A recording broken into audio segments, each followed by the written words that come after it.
And we're back. And in the preview, it didn't show my face until just now. All right, there we go. Okay, welcome to the WandaVision Episode 8 review live stream. Sorry if there's a lot of noise. Like 10 minutes ago, the people in the unit above me started yelling at each other and just running up and down the stairs over and over. It's a whole thing. But, they're being quiet now. So, maybe they're done doing whatever it is they're doing. Alright, so we're talking about WandaVision Episode 8 today.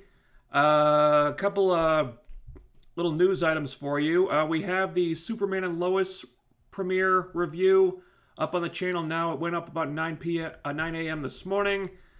If you want me to do more of those, then that'll depend on the views this video gets. And I think we're at about 10,000 views on that one now. That's a little light, so if you want more, we got to drive that view count up. Also, I am getting COVID tested for surgery on Monday, and the surgery itself is on Friday. So, I may be I don't know if we'll be able to do a live stream next week on Saturday. It'll depend on how I feel. Also, I don't know if I'll have time to watch the episode and take notes on it, because I'll probably be messed up post-surgery. Apparently it takes like 10 days or something to recover from that, so I don't know how I feel. We'll see. And I might be a little slow on getting the videos out for like 2 weeks. So I don't know how that's going to work out yet. But anywho, looking very sick today. Oh, thank you. Sorry. My damn voice always sounds like crap when I do these. Anyway, let's get started. We're talking about WandaVision Episode 8 today. This was a pretty big one. And let me just put this over here, minimize that, so I can see the chat room. Alright, so the episode begins with something new. We start with a flashback to Salem, Massachusetts in 1693. So we're seeing Agatha Harkness's origin here. So you think it's the Salem witch trials. But actually, Agatha is on trial, but she's on trial by witches. It's an interesting little reversal there. So these are witches of Agatha's coven, I guess. Apparently she stole knowledge above her station and above her age or something, practiced dark magic, which is forbidden, and Agatha professes her innocence. I didn't break your rules, they just bent to my power, she claims. She says she can't control it, and begs for them to teach her. They think she's full of shit, so they blast her with magic. She turns their blasts from blue to purple, and I guess sucks out their life force? Not entirely clear what's happening here. So her mother is the only one left at that point. Please, Agnes says, I can be good. No, you can't, the mother says. She blasts her again. Don't know why she thought that would work. It didn't before. So Agatha kills her too. She takes the mother's brooch and she flies away. And I like this a lot. It told us almost everything we needed to know about Agnes in one scene, so no need to spend the whole episode on that. She's a liar, she's power hungry, probably sucks out other people's energy to stay young. I think that's about all we need to understand Agatha. Good opener. And then we go back to the present, where Wanda tries to use her telepathy to read Agatha's mind. Agatha just thinks that's hilarious, and her thoughts are unavailable. So Wanda wants to know where her kids are. Agatha just laughs at how Wanda's accent comes and goes. I like how they poke fun about that. So then Wanda tries to use her telekinesis. That doesn't work either, because Agatha enchanted the walls with magic runes, meaning that the only witch who can cast... Only the witch who cast the runes can use magic within this area, and she wonders why Wanda doesn't know that. So she's assuming that Wanda's powers are magical and not from the Infinity Stone. And that's kind of Agatha's whole deal here. She wants to know where Wanda's power is coming from because she wants that power for herself. So Agatha has been waiting this whole time for Wanda to reveal her true nature. And she was subtly trying to provoke Wanda into doing it. And she got close with the fake Pietro. She even calls him fake Pietro, who is just Agatha's eyes and ears, and it turns out is not Wanda's brother resurrected. So I guess it's still technically possible that he could be a product of the multiverse, but I'm not sure anymore. Now it seems more likely that he's just a big red herring. But they did leave that on the table for now. So Agatha was attracted to this place because of the afterglow of so many spells cast all at once. Mind control, transmutation. She was super blown away with the power on display here. Wants to know how Wanda did all this, because she's working on kind of a titanic scale here. And when Wanda says that she didn't do this, Agatha gets really mean and says Wanda would rather fall apart than face her truth. She's more right than she knows. So they're going to take a walk down memory lane to get to the bottom of this. And Agatha figures they'll start with the endless nothingness that Wanda told fake Pietro about. And Wanda's not really having this, but Agatha's got her kids stashed away somewhere, and Wanda can hear them screaming for help, so she's got no choice. So a magic door opens up, and Wanda walks through into her past memories. So this whole thing is going to be like a This Is Your Life thing for Wanda. So we begin in Sokovia, where Wanda's like 10 years old, and her dad brings home a suitcase full of DVDs of old American TV shows. And this is how the kids learned English, it turns out. So Child Pietro is there. He calls for Wanda, and he calls for her several times, and Wanda has to step into the role herself. So she walks in, and she becomes the child version of herself. Meanwhile, there's gunfire going off outside, so it's kind of a war zone outside the apartment. So tonight, it's Wanda's turn to pick what they watch, and she picks an episode of The Dick Van Dyke Show. She loves sitcoms, because they're full of shenanigans that are more silly than scary, she says. So basically, sitcoms were Wanda's escapism from like the harsh realities of the real world, which originally were the war going on in Sokovia. And she's been recreating them in WandaVision because they remind her of happier times, of safer times. And she really loves the Dick Van Dyke Show. She's just enraptured by it because, like, the innocence of it and all. And they play this emotional music as she's just watching this transfixed. And she looks really happy. And then suddenly there's an explosion. And the parents are buried in debris. And a Stark missile crashes in. And the kids are just hiding under the bed looking at this thing, waiting for it to blow up. And somehow the TV is still running after this. By the end of the episode, you realize it was all a dream, she says. And there's a big blinking red light on the bomb, which I think is what the blinking red light on the toaster in the commercial during episode 1 was referring to. So she reaches for the bomb, but Agatha pulls her back, and now she's an adult again. So Agatha thinks that she used a probability hex to stop the bomb, and she's not buying that it was just a defective bomb. She wants to know where Wanda got the big guns. So there's more to the story here. So there's a new magic door, this one with a Hydra insignia on it. So your reaction to the bombing of your civilian apartment building and the murder of your parents was to join an anti-freedom terrorist organization, says Wanda. Wanda says they wanted to change the world, but that's a little messed up. Of course, Wanda herself is more than a little messed up. So she becomes her past self again. She steps into a chamber with the Mind Stone scepter. So this is when she got her powers. And a Hydra doctor mentions that not one test subject has survived this procedure yet. But she approaches the scepter. The Mind Stone starts glowing, and it floats, it bursts out of the scepter, and she touches it, and it turns from blue to yellow, because previously they got the color wrong, so they had to explain that. It glows really bright, and she sees an image of herself in the Scarlet Witch costume for just a second, like from the comics, and then she passes out. Later, she's watching sitcoms in her cell, I mean, you think they'd give her some better accommodations than that, since this is the first person that the procedure actually worked on?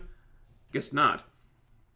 But the doctors review the footage of the experiment, and it looks like a jump cut, because the time stone doing stuff was completely cut out. It just cuts from her standing there to her on the ground.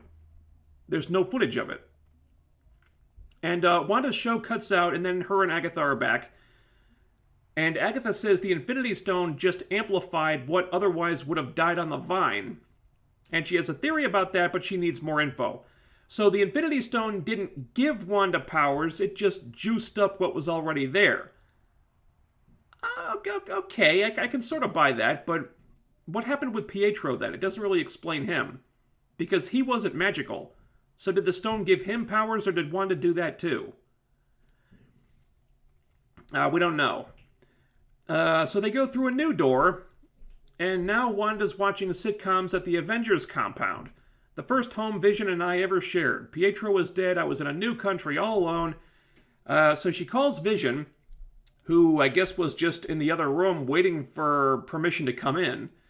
He phases through the wall. He's awkward about it, but she wants him to sit with her for a while.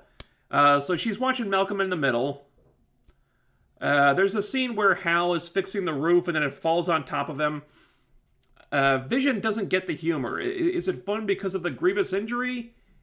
He doesn't get injured, Wanda says. It's not that kind of show. So we get a lot of insight into Wanda in these scenes. You know, she loved sitcoms because they felt safe and people didn't get hurt in them. And as much as I loathe to use the term safe space, it's a pretty apt descriptor for this situation. They were Wanda's safe space. And Vision doesn't know what she's feeling right now, but he'd like to if she wanted to tell him, and if that would be of some comfort to her. He wants to help her out. Wanda says the only thing that would bring her comfort was seeing her brother again. And so she's just going through her grief over Pietro dying, and she feels like she's drowning in it. And, excuse me. Vision doesn't understand loss because he's never had a loved one to lose, but what is grief if not love persevering? Wanda thinks that over, and it seems to make her feel a little bit better. And then Vision laughs at something in the show, he's starting to get the humor, and they make a connection. And I'm so glad that they're finally showing Wanda grieving for Pietro. The movie's completely skipped over that. And I don't really blame them for it, because maybe I guess there just wasn't enough time for that stuff. But that's the beauty of shows like this. We can finally explore that. And Elizabeth Olsen is really nailing this. So, Agatha's beginning to get it now. Parents dead, brother dead, Vision dead. What happened when he wasn't there to pull you back from the darkness, Wanda? Tell me what you did. Vision was gone, but you wanted him back, right? And then it starts to click into place for Wanda. So she goes through a sword door. And she's at Sword HQ now. So she talks to the guy at the front desk. She wants to see Vision, or his remains. When she came back from getting snapped, he was gone, but she knows he's there somewhere. So the guy takes a call. Wanda stares right into the security camera that the person on the other line is watching from. The guy lets her in, gives her directions to Hayward's office. So Hayward shows her the pieces of Vision's body that they've been working on. What are you doing to him? We're dismantling the most sophisticated sentient weapon ever made. Wanda just wants to bury him, because she's his next of kin. I guess they were already married at that point. But Hayward suggests that she has the power to bring Vision back online. She says that's not why she's here, but Hayward can't allow her to take $3 billion worth of vibranium and put it in the ground. $3 billion worth! $3 billion! The Wakandans make cars out of that stuff! How much do they sell that shit for? $3 billion. So, he can't authorize her to take Vision's remains. The best he can do is just let her say goodbye to him right here. He's all I have. Well, that's just it, Wanda. He isn't yours. So he just views Vision as property. So Hayward classifying Vision as property and not as a person just pushes Wanda over the edge. So she breaks the glass. She floats down there. Hayward calls off the guards. And she does a glowy thing on Vision's head, but she can't feel him anywhere. It's very sad. So she walks out, and man, Elizabeth Olsen is just dynamite in this episode. From beginning to end, her acting is just fantastic this week. And so she drove there, and there's an open envelope in her car, and she drives away to Westview, New Jersey. And the whole neighborhood is really run down. Not many people around anywhere. It's a dying neighborhood, and just a place where anyone who could leave already has, basically. So it's kind of a crappy area. So she stops at some place. She walks into an empty lot, and in that envelope from her car was a property deed from Vision for a place to grow old in. So Vision bought them an empty lot in a bad neighborhood in a shitty town. That's sweet. It's the thought that counts, I guess.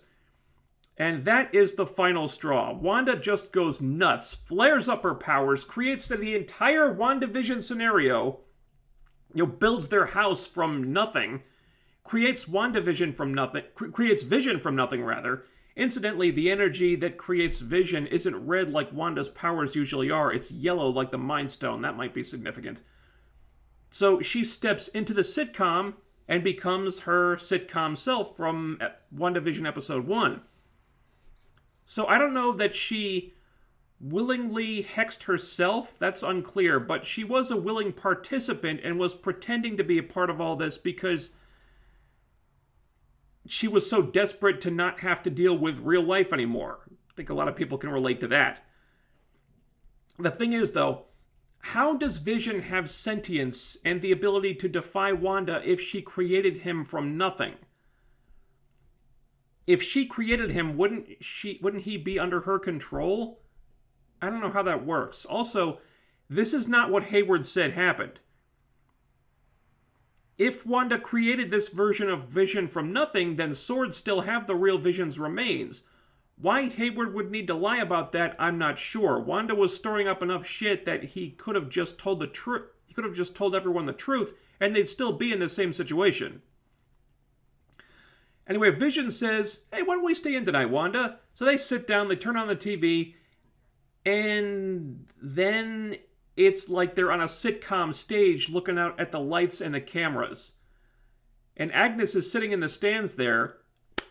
Slow clap. "Bravo, Wanda, bravo!" And she disappears. Then Wanda hears the kids screaming again. She runs outside to find Agnes holding the kids by their necks with energy coils or something. And then Agnes says that Wanda's supposed to be a myth. A being capable of spontaneous creation, and she's using the kids to make breakfast or something. Using the power to make breakfast for dinner. And, Vision and the kids and this whole life she created is chaos magic. And that makes you the Scarlet Witch. Okay, a couple things about this. If spontaneous creation is such a big thing, then why does that mean... Then does that mean that she didn't create Pietro? That Agatha didn't create Pietro? She kind of hinted that she did, but maybe not? Maybe he is from the multiverse after all? That's something I still want answers about. Also, now the Scarlet Witch is not just a code name, but some kind of prophesized magical being of untold power. I guess it's a new take on it, but it's a simple and effective way of getting Wanda from A to B. If they wanted to do what they wanted to do with this character, then they needed to get her from Jean Grey version 2.0 to something that more closely resembles the comics.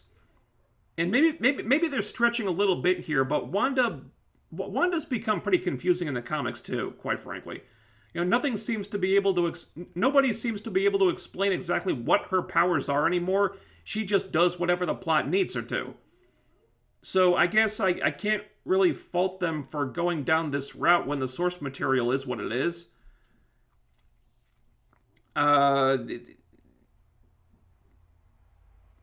So, I guess it works as an explanation. But even in the comics, it's a little unclear, so I think this was good enough. Although I would like an explanation for exactly what chaos magic is. And that was... Huh. Oh, weird. Oh, I had more notes. I accidentally deleted them. Oh, alright.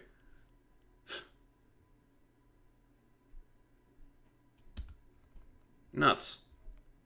How'd that happen? Alright, well, there is a post-credit scene. And we're back at Sword. And some agent tells Hayward that the team is ready. And they have, like, the drone from a couple episodes ago. The glowing drone that Wanda threw back in their faces. And this was what they were missing because they were trying to rebuild something. They tried a million different ways, a million different times, and they couldn't figure out a way to power it.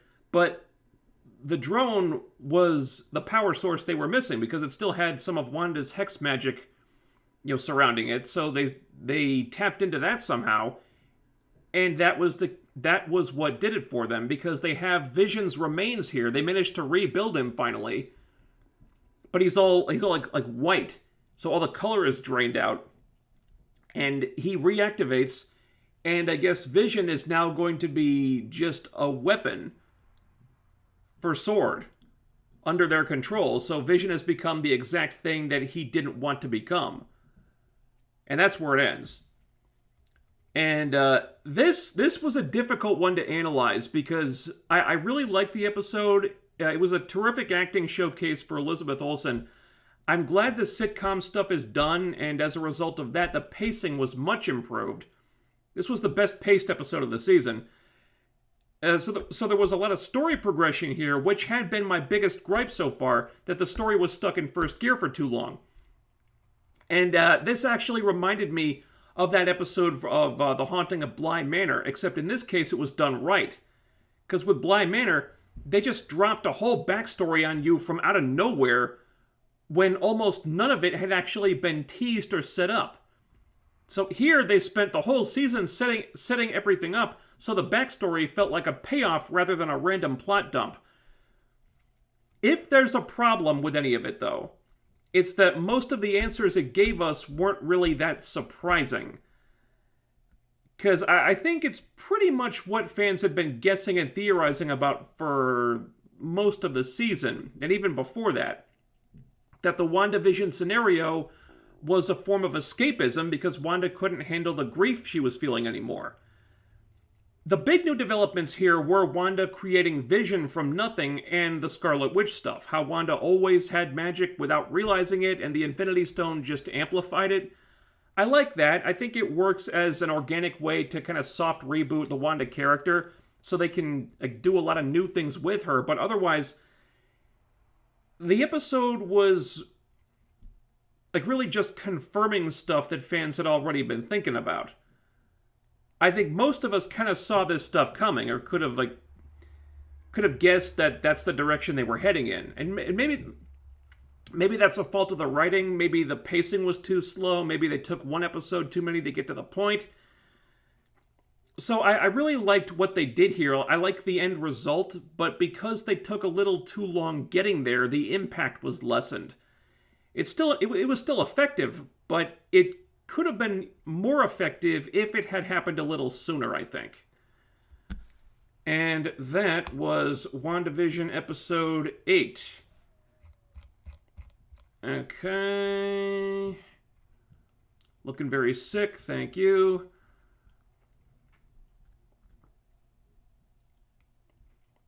Apparently Amber Heard just got fired from Aquaman 2. Good. But it hasn't been officially announced yet. Alright.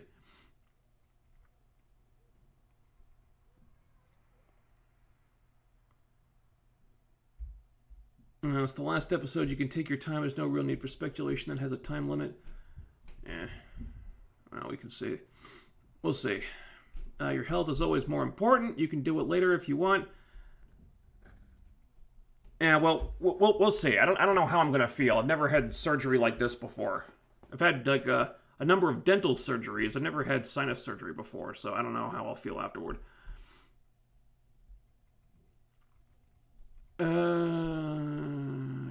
Some well wishes about the surgery. Thank you, guys.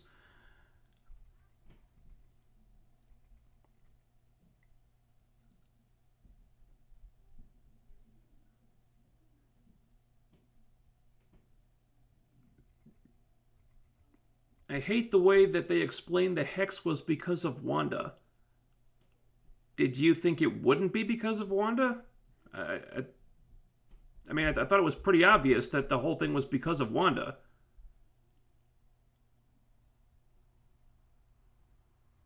I mean, did you think that somebody else was responsible for the whole thing? I mean, she could have been influenced by somebody else, and she kind of was, but no, I mean, it seemed pretty clear that the whole thing was Wanda's doing.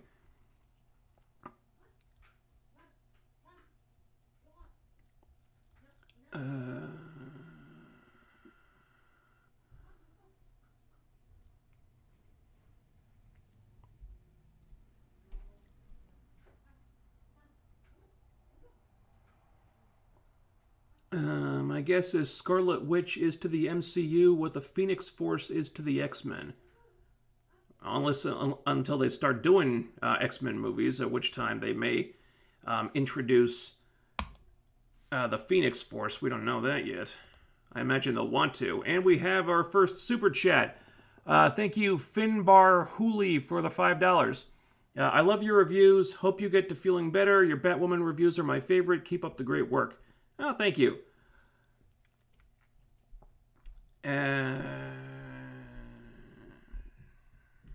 Yeah, thank you so much. Yeah, we're gonna keep up with those.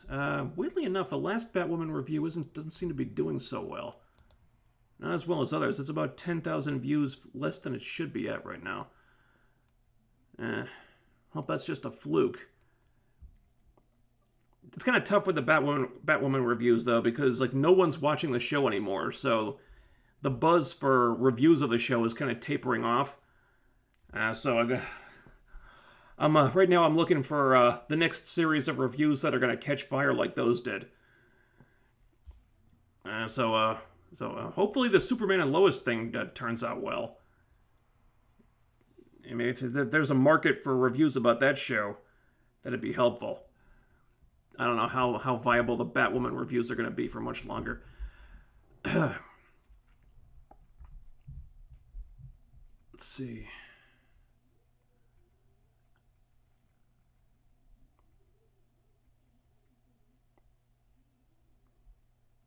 The snap, both are mutants. That's what the stone activated, and the snap activating dormant mutant powers jump-started. Some were mutants before, but not so many. Well, we don't know that yet. We don't even know if mutants are a thing in the MCU right now. Because we don't know how they're going to introduce them yet. Maybe that's what happened, maybe it's not. Because mutants could still end up being a product of the multiverse yet. Until they actually introduce them, we don't know. Excuse me.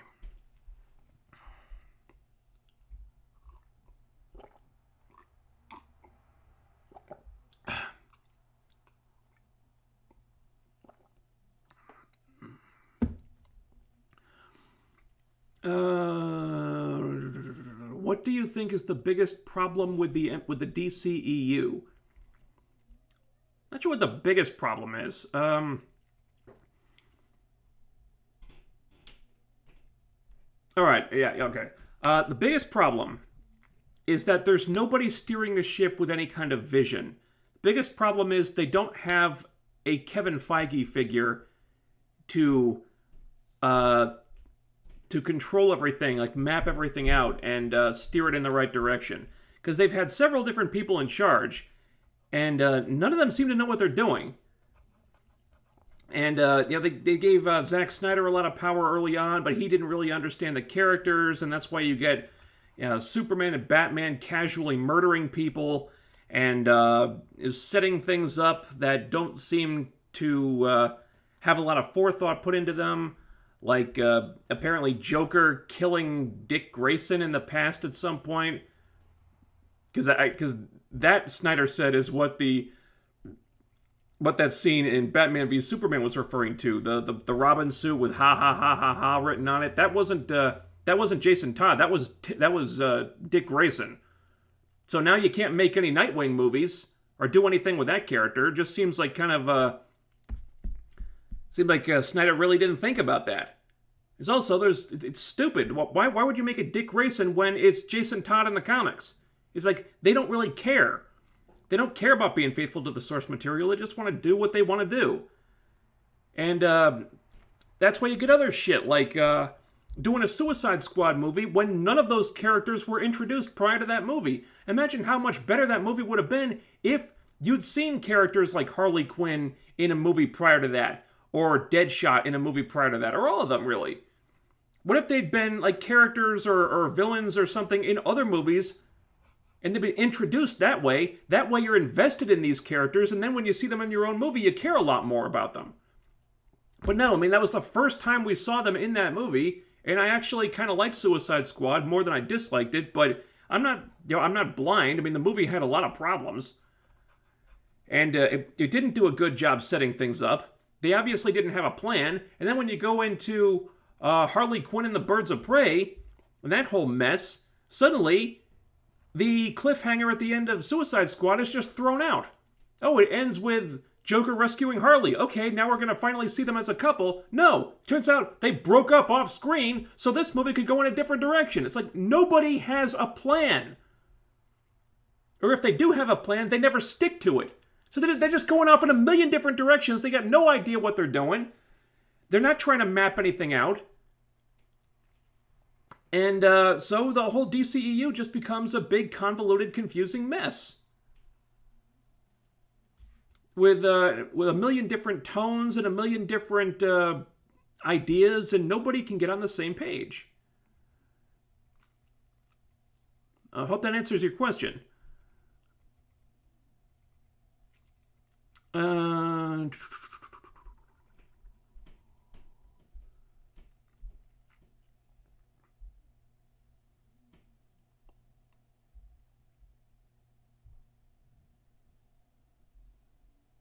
I believe someone said it, or it's in the text somewhere, that Hydra was experimenting on individuals with unique genetic anomalies or whatever.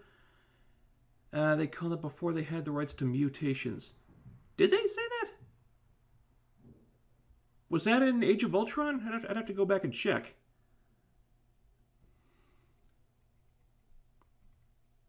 He bought the deed before Thanos, so it might have been a much better place at that time. Oh, yeah. Yeah, all right.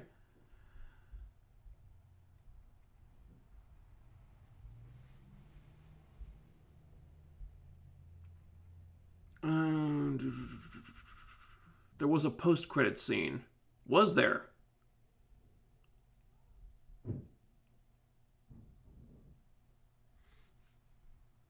Was there? I was pretty sure there wasn't. Thought I checked that. I'll have to go back and check after I finish this. Huh.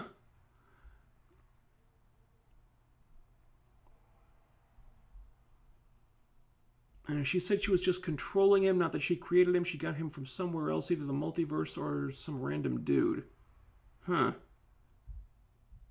I didn't get that impression. I mean, she said she was controlling him, but I mean, like, oh, he's my eyes and ears, blah blah blah. I figured, well, he could have been some kind of like construct or something. And because she can turn things into other things, like she turned like a bug into a bird or something, so she could have turned like maybe a rock into something that resembled Pietro, I guess.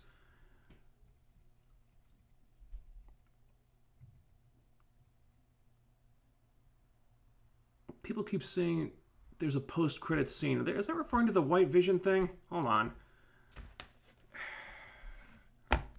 Because while I was watching this, my computer froze up, so I had to reboot it. So, it could be I just missed something. I was pretty sure I saw the whole thing, though. Alright, Disney Plus. WandaVision. And, could be I just missed something. Yep, no. Yep, it's on, computer's on mute. Not getting any dialogue, so copyright bots can go away. There's nothing in here for you to strike down. And WandaVision, we got the white vision, okay. And about 10 minutes of more credits. And no, there's nothing there. Oh, so that was the white vision thing. That was what you guys are referring to. All right. So because I did have that in my notes, but somehow they got erased. It's weird. Chaos magic is primordial, powerful stuff like the Phoenix Force, all created by the one above all. Chaos magic is probably magic without defined rules and limits. Without defined rules and limits. See, I don't like that. See, when you create something like that doesn't have rules, it makes things too easy, and a lot of writers use that as a free pass to just do whatever they want. I think when you give something rules and limits, it kind of it creates a structure. It creates like a framework for you to tell stories in, because everything needs to have rules. If you don't have rules, well, then things get out of hand really quickly. And that's kind of what they're doing with the Arrowverse now, because post Crisis on Infinite Earths, they're just changing random stuff, and there don't seem to be any rules that apply to it. Because, this character is totally different now. Why? Well, Crisis changed it. Yeah, but Oliver was the one who created the new universe. Why would he change that character? Don't know. He just did. See, that stuff really bugs me. This chaos magic not having any rules, which means Wanda can just do whatever the hell she wants. Okay, well, Wanda's basically a god then. See, I don't like that. I never liked that. That stuff always bothered me. It's like J. Michael Straczynski said, even magic needs to have rules. You can't just say, it's magic, we don't have to explain it. If that's what they're doing here, then I don't like that.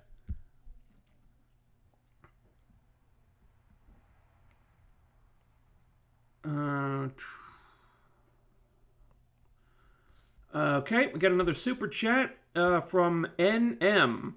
Pretty sure I pronounced that one right. Thank you for the $5. Post-credit scenes seem to be directly tying into the climax. Chaos magic does seem to have limitations, namely why it was turned off by Agatha, rather. Well, it wasn't turned off. It was just countered with a different spell. Like, they were in this area, and she enchanted like the walls, the surrounding walls with runes. So maybe it can't be. Maybe chaos magic. It's not necessarily limited, but it can be like countered by other magic. I think is what they were getting at. And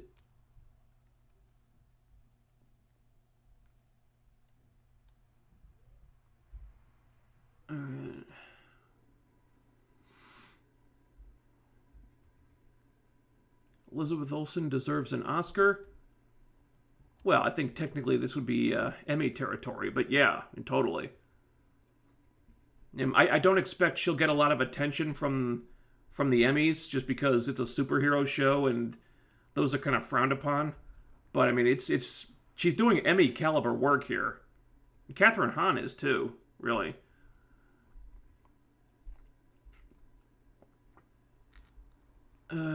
For Pietro, I hope he's Quicksilver from the Fox movies. Like, she needed a speedster just because it's not that part of the story. It makes no sense in world, and it would be just a big wink to the audience.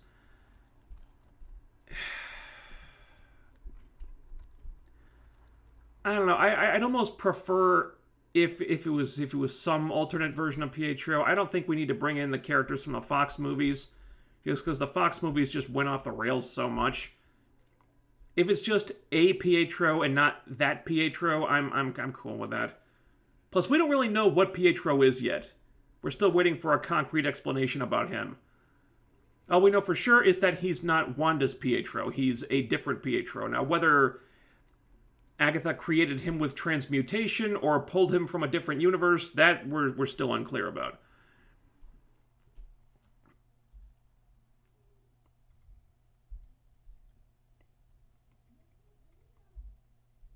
Honestly, I was never much impressed with Elizabeth Olsen. I'm glad she's coming into her own.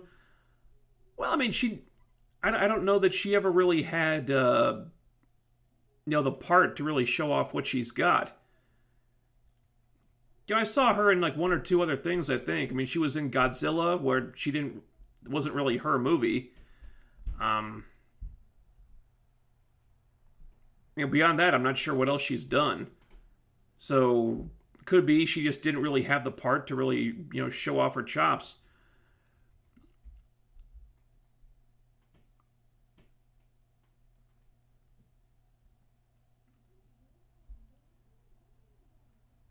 What was the reason for the flashbacks? Agatha didn't learn anything she didn't already know about the magic.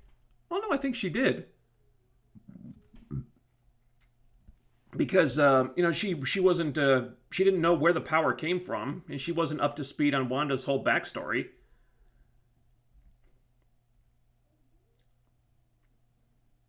And she didn't know about the Scarlet Witch thing yet.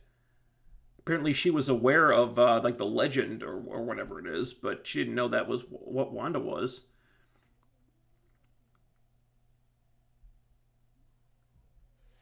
Let's see. It's so annoying the way this chat room works. They just post like 50 comments all at once.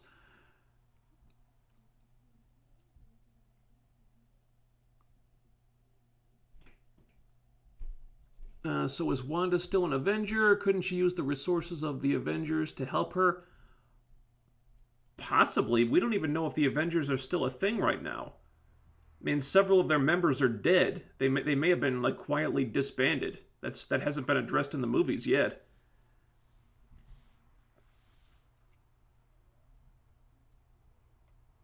Like most of their founding members are dead or retired now. So maybe they're reassessing. I mean, who would even be in charge now? Because Cap is either dead or extremely old. Tony's gone. Natasha's gone. Clint retired. He's been trying to retire for like 3 movies. So, Thor is off in space with the Guardians of the Galaxy somewhere. So the only one who would like actively still be doing stuff is Bruce. And that's all the original members. Falcon is gonna be off doing stuff with Winter Soldier for a while. Rhodey's still around, and I guess he'd still be up for superheroing, I guess. But how many members of the Avengers do they even have it right now that are like still active? We don't really know. I think the Avengers are kind of in limbo at the moment.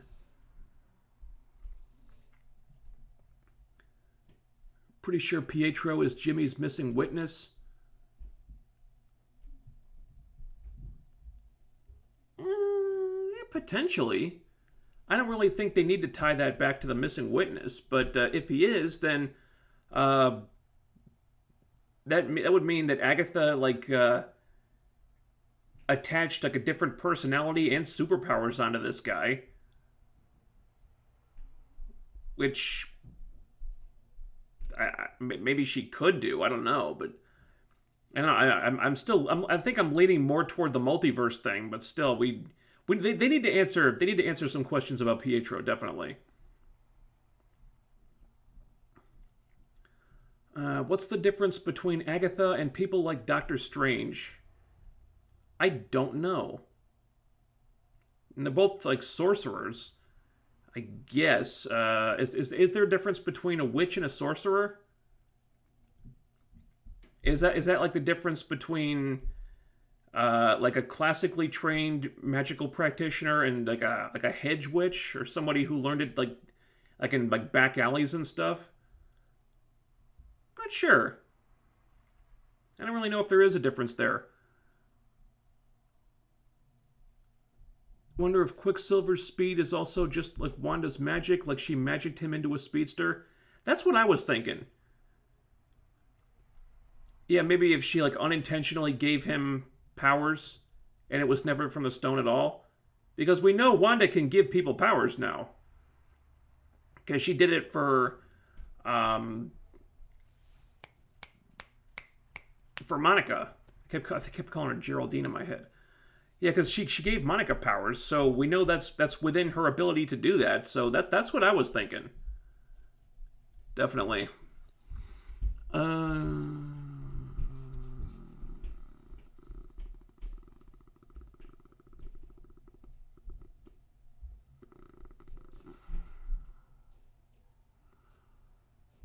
Marvel will just get a new generation of heroes for a new Avengers trilogy.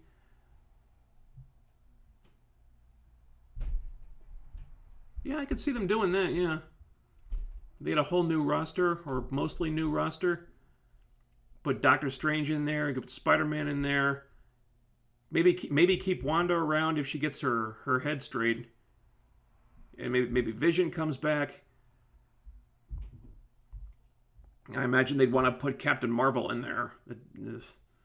Or get Thor back at least. Get maybe Hulk as well. Let's get 1 or 2 members of the original team. But a mostly new roster. I'm sure Kevin Feige has plans to do that.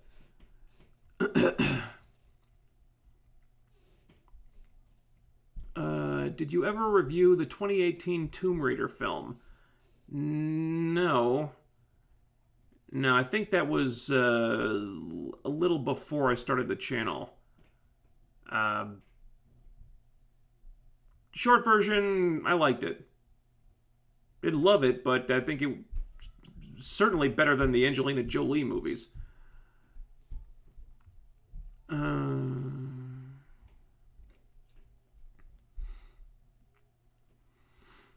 If Agatha had problems with the real Pietro being on another continent, I doubt she could pull someone across universes. True, but if they're going for multiverse-style shenanigans here, it's possible Wanda started to grease that wheel prior to Pietro becoming a thing. So maybe if what Wanda did kind of weakened the barriers between universes, that might have allowed Agatha to do something. I don't know. We don't really know what the deal is with that yet.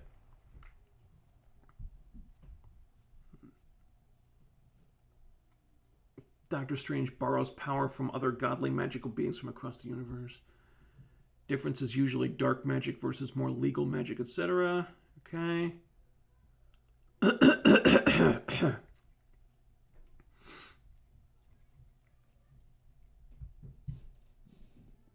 It sounds like witches have more of an inherent gift for magic, whereas sorcerers just learn it from being an ordinary person. Yeah, I would like a little more clarification on what the rules of magic are. Is there a difference between a sorcerer and a witch? Don't know. Monica will be the new leader of the Avengers when Brie Larson dies from cancer, which is where she got alongside Maria Rambeau, but her powers controlled it until when Rogue steals her. Yeah, I don't think Carol Danvers is going to die from cancer. I really don't, guys. If they want to put Monica in the new Avengers, I'm cool with that.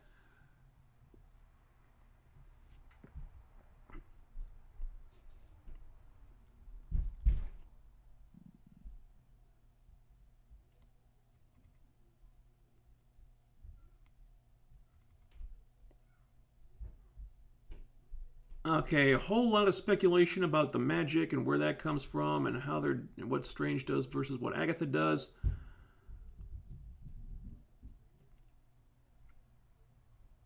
I'm counting on Rogue to stop Captain Marvel, but I bet they'll replace her with Monica.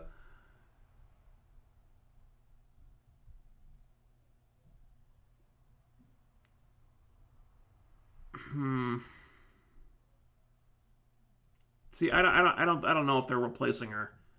You know, I've heard like a lot of rumors that Brie Larson is not fun to work with, and the reason it took them so long to announce Captain Marvel 2 is because they couldn't find a director, because nobody wanted to work with her.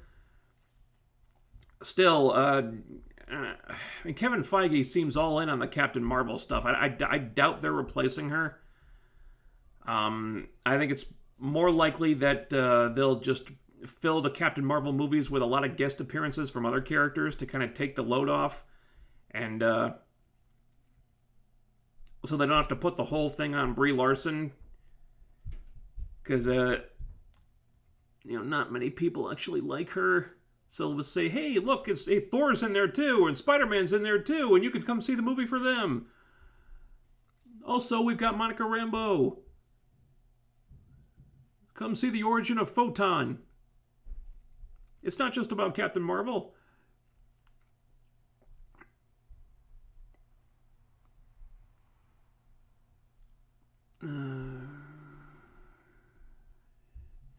Did the MCU ever make Black Panther into a formal member?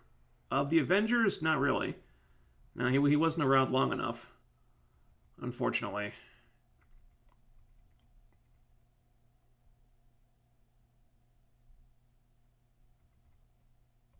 Come on.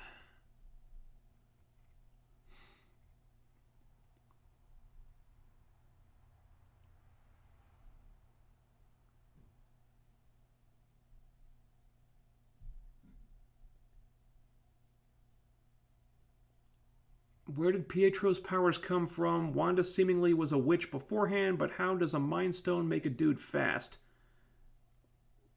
Well, I guess the assumption is that Wanda gave Pietro powers. That's a simple explanation.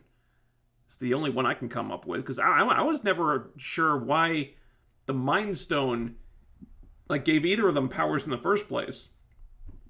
Like back in Age of Ultron, it's like, well, they got powers from experiments on the Mind Stone by Hydra. Well, why would a Mind Stone give somebody superhuman powers? I mean, wouldn't it be the Power Stone that would do that? It always seemed a little bit sketchy to me.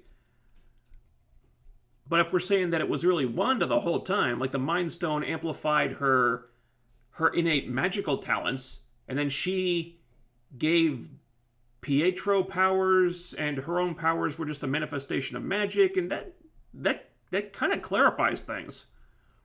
I can buy that.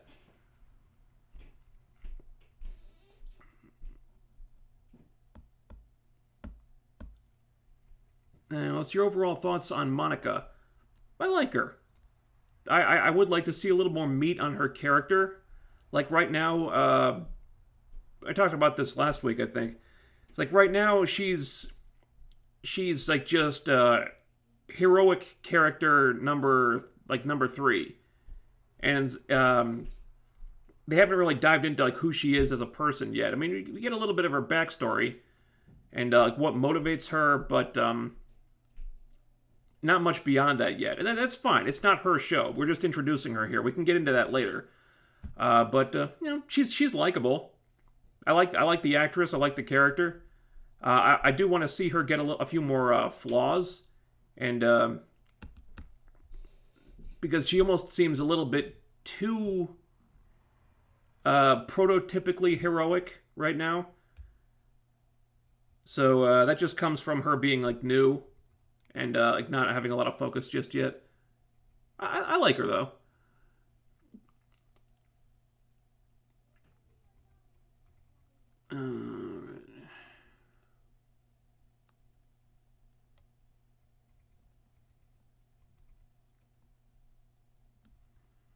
How long until Lois is written like Iris and Felicity?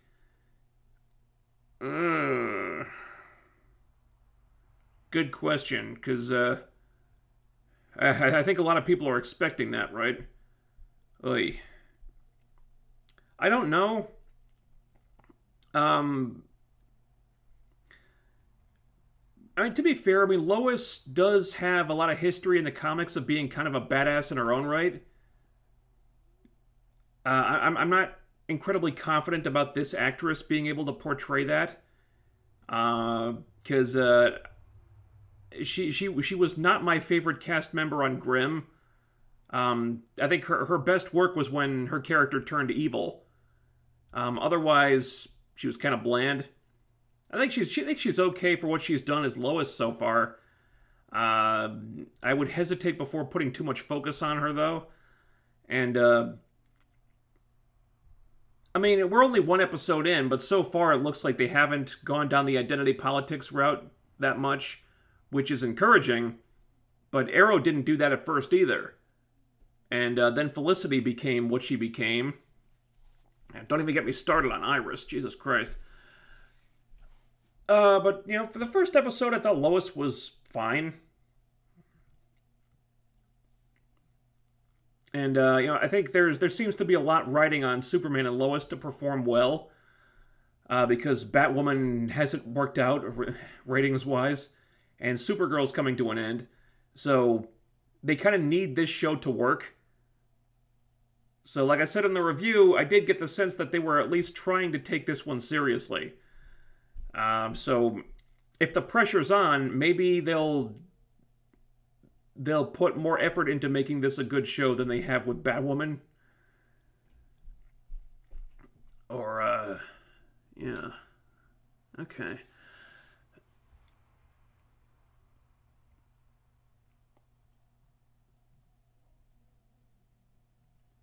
Do you think Marvel will go meta enough for the one above all, or will they just eventually do Phase 8 where there's a multiverse resetting story to reboot everything again? I don't know. I mean, eventually they're going to have to reboot everything. Because at some point they're just going to run out of characters. And they'll want to just go back to zero and just say, hey, can we do like a solo Iron Man movie again? And I know, you know, Robert Downey Jr. is done, but could we just recast it so we can start over? I mean, eventually they will have to. Yeah, I don't think it won't have to happen soon, but you know, at some point. I don't think the one above all is really necessary. I kind of wanted the one above all to just be like a cameo of Stan Lee. Like we zoom off into the universe and we see this big like spectral image of Stan Lee among like various galaxies and quasars and stuff. And just like I think that'd be really cool. But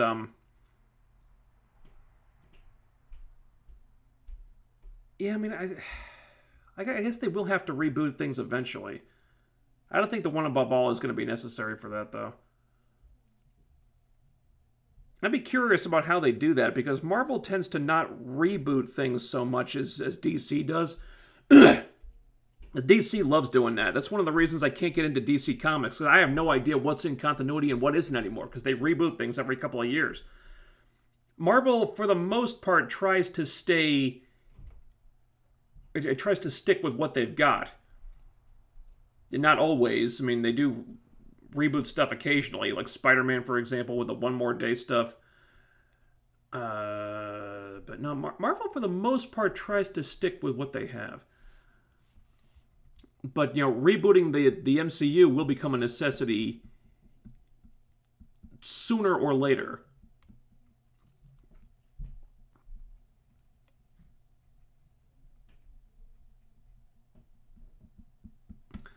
So when this is all over, Wanda's vision and the kids are going to go poof, right? I don't think so. Because they set it up that Vision could not exist outside of the Hex. But Sword was able to repair Vision's body. So what I think is going to happen is they'll have Vision's mind leave the body that Wanda created and enter the original body that Sword repaired. And that will mean that he can escape the Hex now. I think that's what they're going to do with him.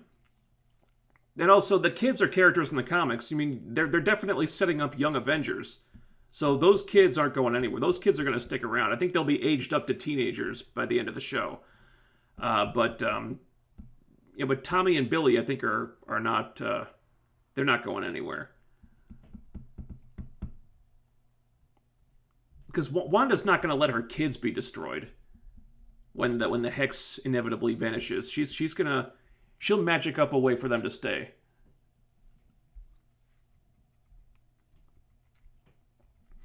The reason I think Monica will replace Carol... Where was I? I lost my place. You just posted like 20 new comments. And I have no idea where I am now.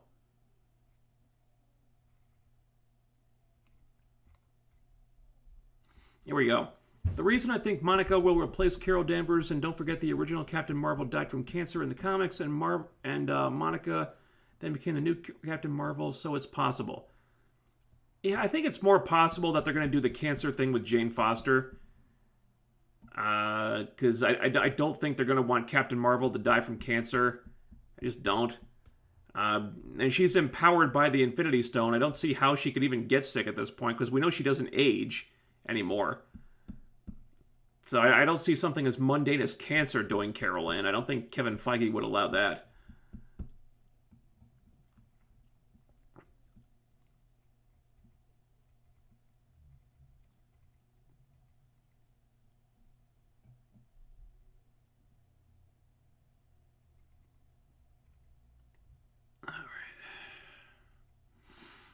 How does a Mind Stone create? Wouldn't that be the Reality Stone due to the red? I thought Wanda was influenced by the Reality Stone. Well, the Reality Stone, remember, the Reality Stone has kind of a limited range. Because it affects everything within its sphere of influence, but when it goes away, all that stuff reverts to normal. So I don't think the Reality Stone was would have had the effect that you think. And new super chat, thank you. Oh, we have two new ones actually.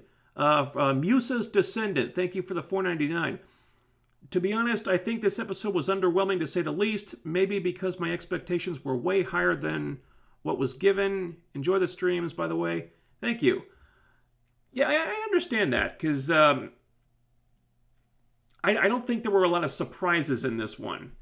And they'd had a few good shockers in the last couple episodes, but here it was like they're just confirming stuff that we had already been thinking about.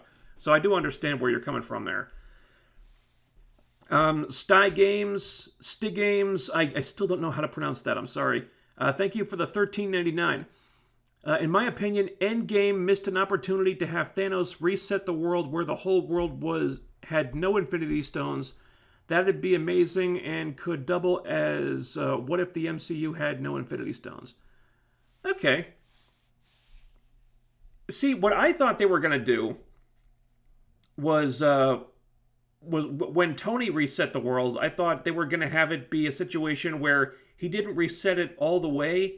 Like, he put it back more or less the way it was, but something about the universe was different now.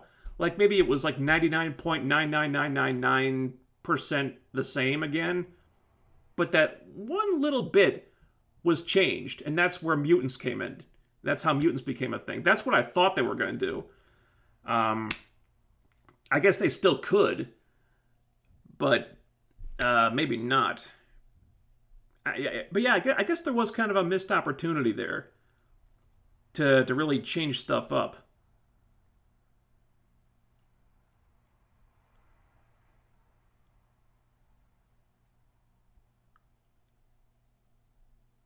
Of course, if Thanos had reset the world to having no Infinity Stones, then they wouldn't really have had the ability to stop him after that, would they? So they kind of needed him to not do that, otherwise they wouldn't have had a movie. I think the last episode will explain Quicksilver. Oh, well, they're going to have to. They're going to have to. I think Captain Marvel 2, she will put down a lot and become a broken hero to rebuild her. That would certainly be what... I think that would be a welcome change, because one of the big problems with Captain Marvel was that she was just so powerful that nobody could stand up to her. Like, that whole movie, she was never in trouble once. You never thought she was in real danger because she was the most powerful person there. She was always like the strongest person in the room. She was never in danger. Never. So when you have a character like that, it just really limits what you can do with them. The best thing they could do with Captain Marvel is depower her. Just take her down several notches, and then suddenly she has to struggle to do things. it just makes her more interesting. That's why I think they're if they're smart, then they're chomping at the bit to do the Rogue story, because that solves so many problems with Carol. It gives you a great way to introduce Rogue and the X-Men. It does Carol's best story from the comics, and it makes her a better character. Like, everybody wins if you do that story.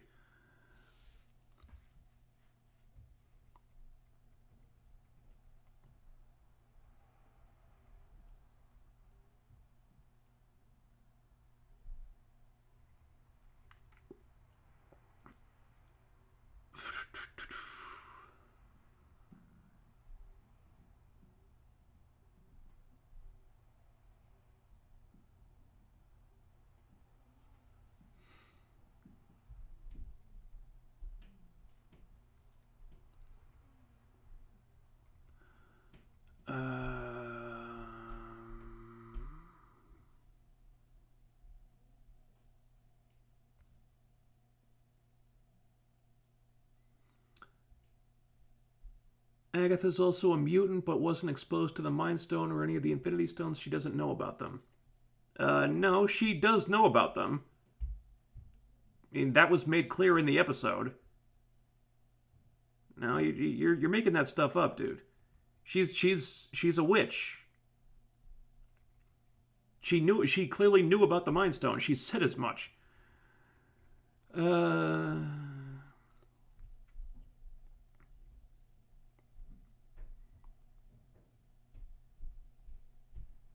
Can't really blame Brie Larson for Captain Marvel. Don't really care about her comments unless she interfered with the writing. I blame the writers almost entirely. Well, no, it was largely their fault. I think you can certainly blame Brie Larson for a lot of the comments she made, and you can blame her for her performance, which certainly encouraged certain aspects of that character.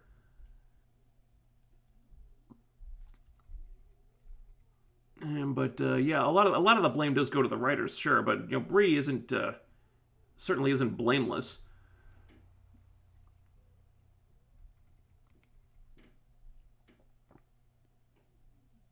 Did you see they already want to reboot Superman with J.J. Abrams at the helm? Yes, I do. I did see that, and I'm not happy about it. Why are they still giving this guy franchises?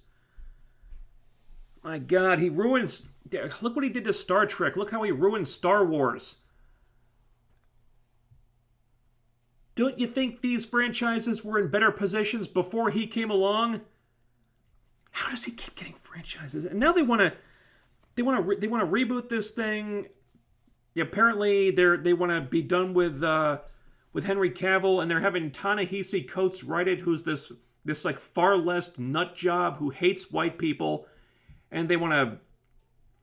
Supposedly they want to like race bend Superman into a black character. I don't know if they're gonna like race bend Clark Kent or if they're gonna do like some other version of him from the multiverse. I think there's like something like I think there's like a Calvin Ellis character who's had like what if stories written about him where he's like a kind of like a knockoff Superman character, except he's black, and it just seems so politically driven. Like, why do that when you could just do movies about characters who are already black? And yeah, Calvin Ellis was already black, I know that, but he's also a cheap Superman knockoff. To say that he isn't is, come on, what are you doing? I mean, you could do a Static movie. You could do a Black Lightning movie. You could do an Icon movie. I mean, there are black characters in the DC canon that could surely carry a movie if the movie was good. I mean, just doing the black Superman thing is just inviting all this controversy. Like, you know how people are going to react because everything is so...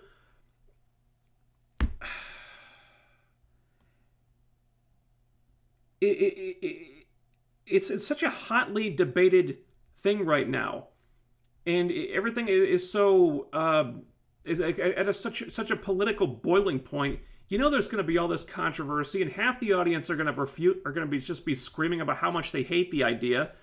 Why wouldn't you just do something where all the fans can get on the same page about? And it's not by race-bending Superman.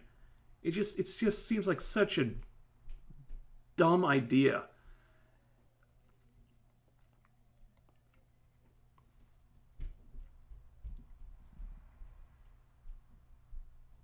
Lois was already written like Felicity and Supergirl, so they fixed her in this new show. Also, she was like a magic hacker who could hack into anything with like the push of a button. Oi. I loved Grimm. Yeah, I like Grimm. That was a good show. It was fun.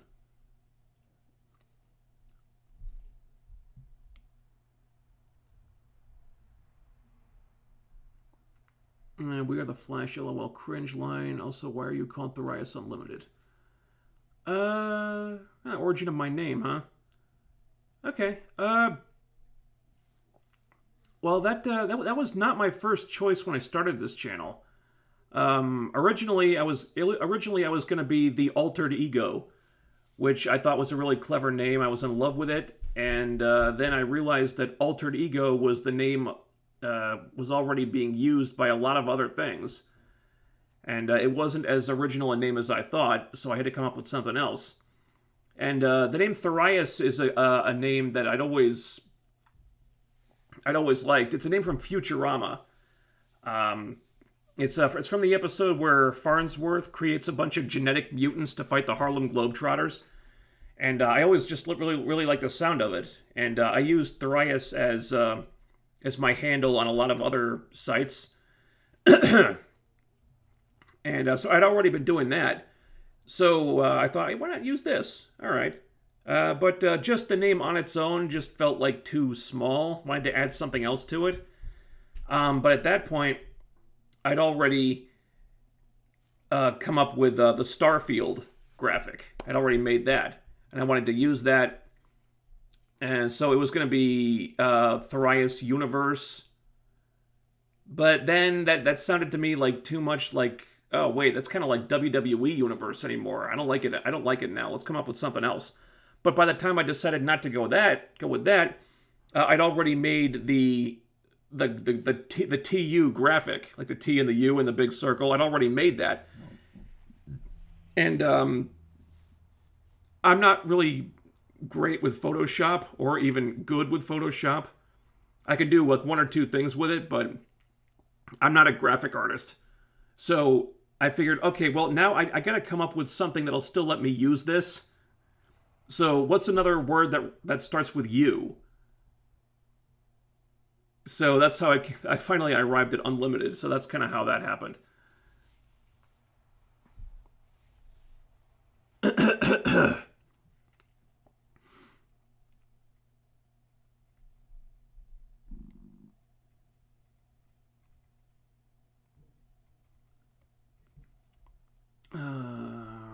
How did Batwoman get a third season, but Avengers Earth's Mightiest Heroes didn't?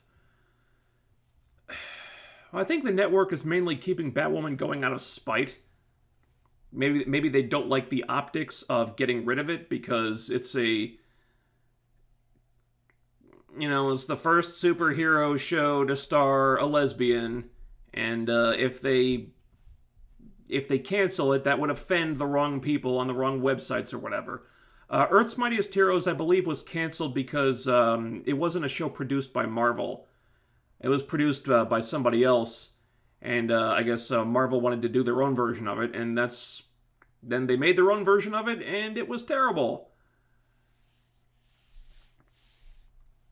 And, okay, another super chat from Sty Games. Thank you for another $6.99, dude. Your comments on the Black Superman thing are so true. Also, my name is pronounced Sty Games. It's not Stee Games, but no worries. Okay, cool. So I was getting it right. Sty Games. All right, thank you. Okay. Thank you.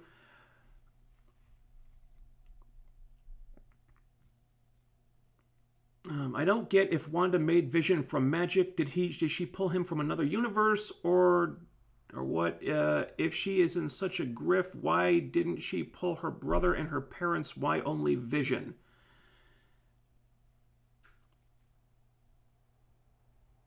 No. Well, no. Apparently, she didn't pull him from another universe. The spontaneous creation thing is what Agatha was referring to.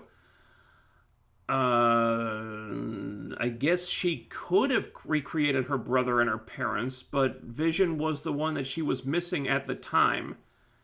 Um, he was the one who like helped her deal with her grief. So I guess like she was the guy. I can't talk. I guess he was the one who was just on her mind at the time. I assume she could have done the same thing with Pietro and her parents, but maybe they couldn't get Aaron Taylor Johnson back, or maybe that this is just the story they wanted to tell. I agree, it doesn't really make sense. If she can recreate Vision, why not recreate other people?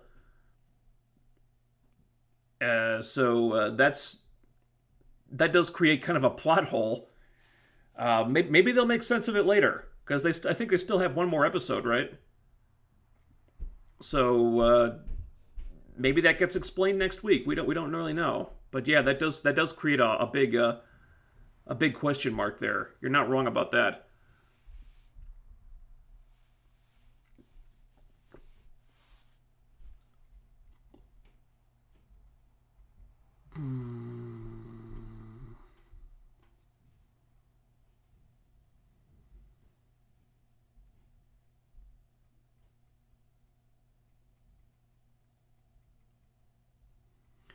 MCU is the multiverse now, so it's possible to just tell different stories from different universes. Yeah, but why would you do that though? I never understood that. I always thought the multiverse was kind of dumb anyway. It's too gimmicky, and tell stories from different universes. Why would you want to tell stories from different universes?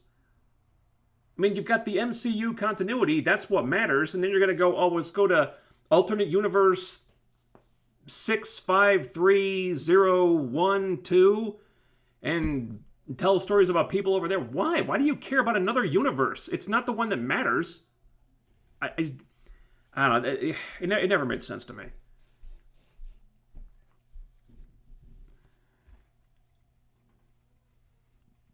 Okay. Think the new Lois is better than the Amy Adams version? Uh, well, Amy Adams didn't really have. I prefer Amy Adams. I really do. But she, in the movies she's appeared in, haven't really, really, they haven't really been a great vehicle for her, I guess. Because I did like Man of Steel, but then they went into Batman v Superman and then Justice League, which didn't really, neither of which really treated Lois all that well. And she didn't really have a huge, yeah. Yeah, I still much prefer Amy Adams as an actress and as Lois. I'm not a huge fan of Elizabeth Tulloch. I'm just not. I liked her when she turned evil in Grimm. That's when I thought she did her best work. Otherwise, she's really hasn't done anything for me.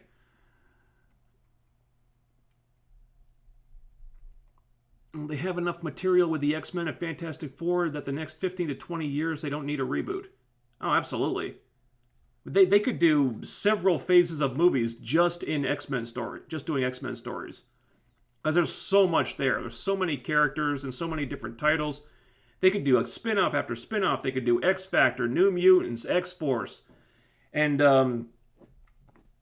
look at all the different incarnations of X-Factor there have been. There's been the original lineup. Then there's been the one that were kind of like government sanctioned with Havoc and Polaris and Wolfsbane and all those people. And then there was when they became like a private and a PI firm. I mean, they could do movies all about those. X-Force has been through a bunch of different iterations too. I mean, there was the original where they were kind of like I'm not going to say like an extremist group, but the one where Cable was leading this. The original team led by Cable. There was like the Black Ops version, where Cyclops was ordering them to go take out all their enemies.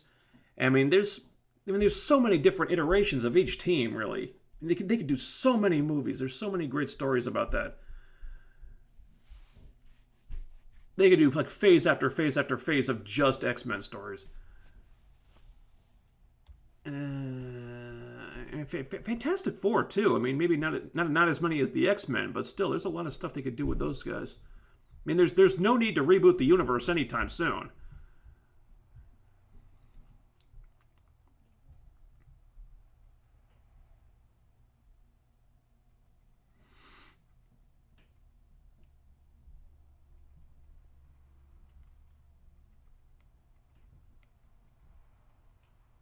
They might do an Ultimate Universe.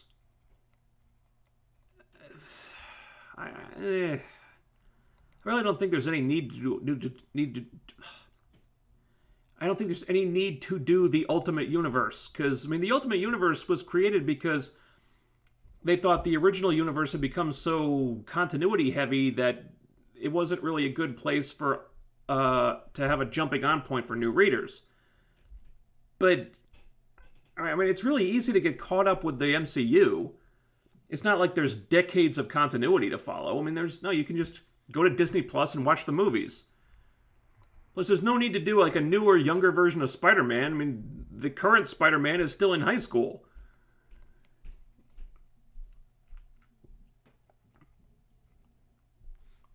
And, okay. New Super Chat, El Punk Treese. Hope I got that right. Thank you for the 99 cents. No comment, but thank you anyway. If you have any comments or questions, go right ahead. And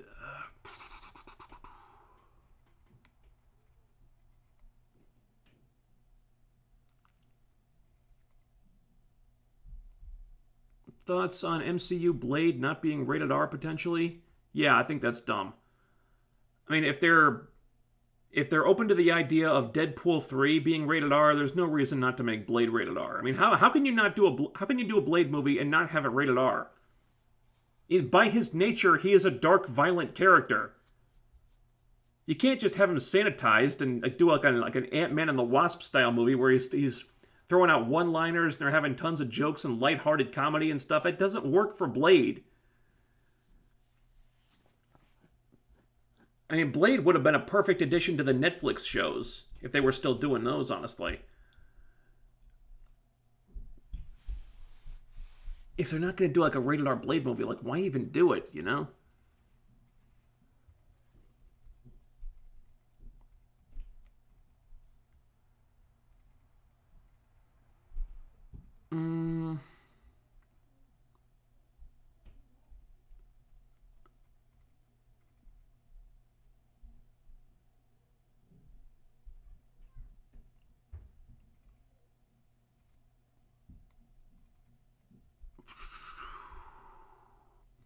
I was happy when Nick switched to Adeland when they killed Juliet. Oh, totally. Nick and Adeland were a way better couple. Like, Nick and Juliet never made any sense. The actors just had no chemistry at all. Their whole relationship was just bland and boring. Which is weird because they actually got married in real life. No, Nick and Adeland were way better. Way, way better.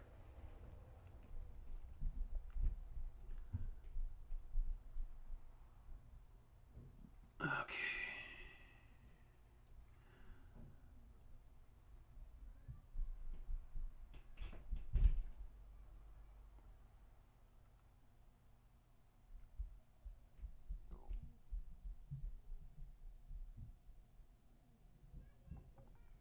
Why can't they create another character like Black Panther and create a fascinating culture and fandom of their own? If they believe Superman was created with faulty ideals, why not make a new hero? That's always the argument. Like, don't race bend existing heroes, create new ones that are already the race you want. Like create like new black heroes or new Chinese heroes or Latino heroes or whatever. But I guess they think that new heroes are not going to attract the same fan base.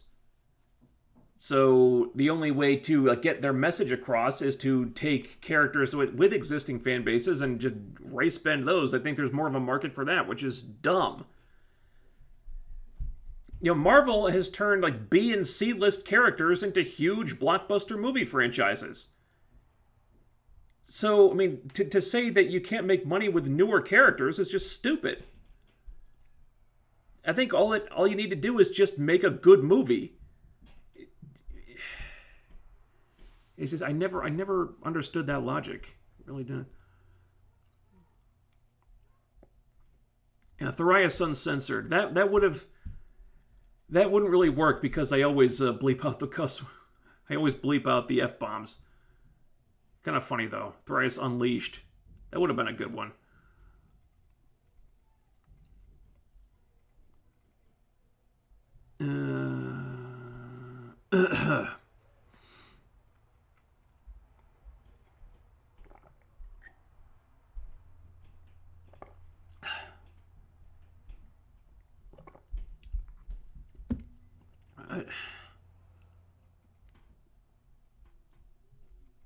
Would you one day review cartoons like Sonic X or TMNT 2003? Probably not. And it's just they've been around for so long. I mean, TMNT 03, that's like 20 years old now. Good God, where'd the time go? I mean, Sonic X I never really watched. I did really like the TMNT cartoon though, but I don't think there's any demand for it really. Plus, I mean, I'm still not at the level where I can review like nostalgic stuff and have people tune in for it. Like I've talked about this a couple of times, but because my channel is still at a level where I think I need to discuss like buzzworthy stuff to get an audience. Because if I talk about stuff that people aren't talking about already, no one's really going to tune in for it. Because there was a while where I was doing Netflix movies and reviewing like Hulu movies and stuff, and those movies didn't get a lot of views because there was no buzz about them. Then I talk about Wonder Woman 1984, I review that, suddenly I get 20,000 views. So I still need to cover buzzworthy stuff to get an audience. I'm still trying to get to that plateau where people will tune in just to see me. And I don't know where that plateau is exactly, but I haven't reached it yet. So where is that level? I don't know. 50,000? 45,000? I'm still trying to reach 45,000.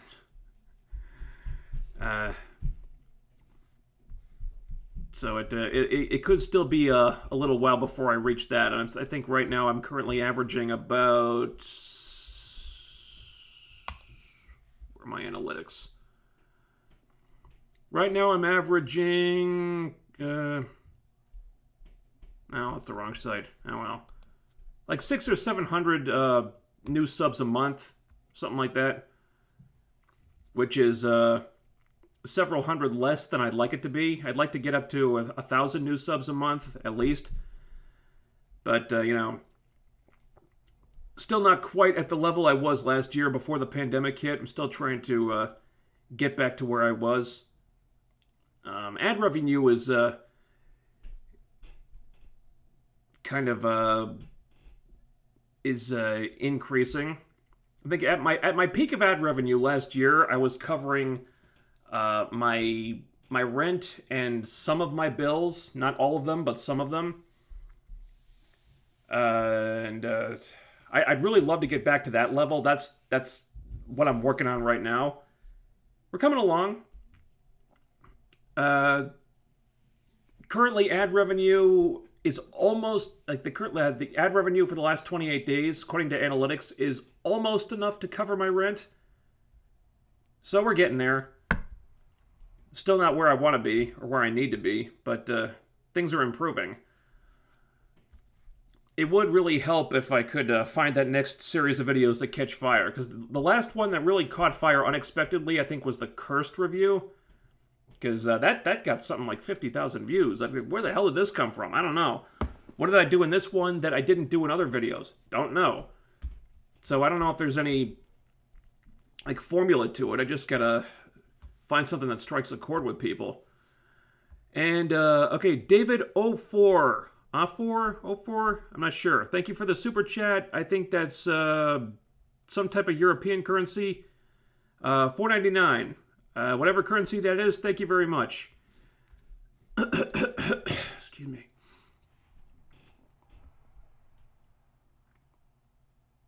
Wanda made Vision from Mind Stone energy that was stored in her body as it was yellow. The red chaos energy was used to rewrite objects that already existed, like the town of Westview. Oh, yeah, okay.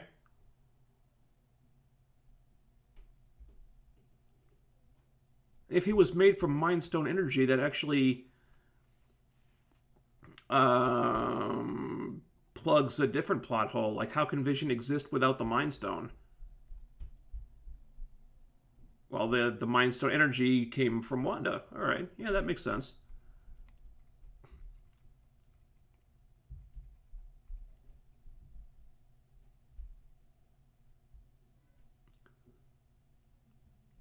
I still believe that White Vision can be a duplicate Vision and that Wanda did steal the original.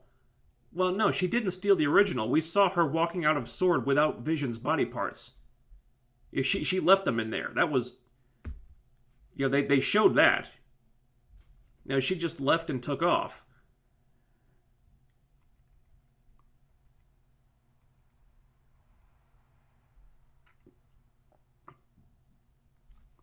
Maybe it's harder to recreate flesh and a soul than the materials of Vision's body. Oh, yeah.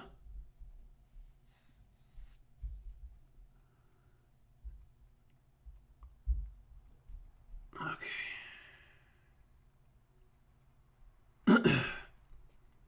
Whoa, the multiverse is great. And opinions vary on that. Yeah, I guess I'm not against it as a concept, but I just think it's so easily misused and so easily abused, and people just take it as, okay, let's just exploit this to crank out like tons of new action figures and whatever. And it's also where just these lame copies of other characters come from, like what, like Spider-Gwen. What is that? Hey, let's say, hey, what if Gwen Stacy became Spider-Man instead? Okay, let's do that. Okay, now let's bring her into the real universe, and it's dumb.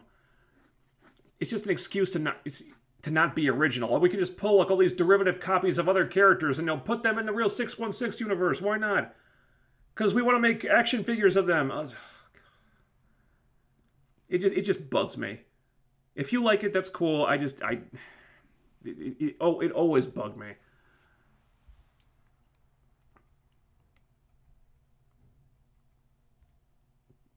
Caroline Dries is praying that Ruby Rose comes crawling back after her career plummets. Ruby Rose coming back wouldn't save the show, though. It's not like she was a huge draw. I mean, the ratings for Batwoman season 1 sucked too. They probably would have been this low for season 2 regardless of whether Ruby Rose was there or not.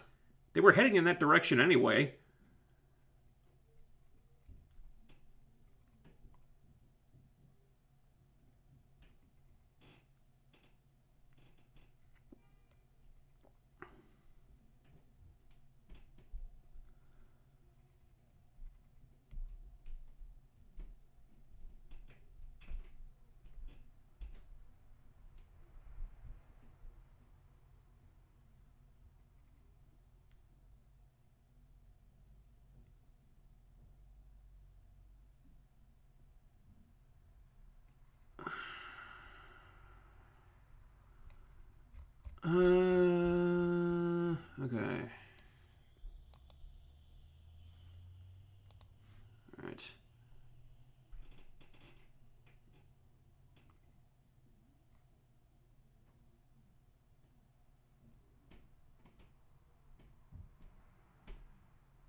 Sorry, I'm just trying to get caught up on all these questions. A lot of it, we're doing a lot of speculation about multiverse stuff. No, I understand the arguments. I just don't like it.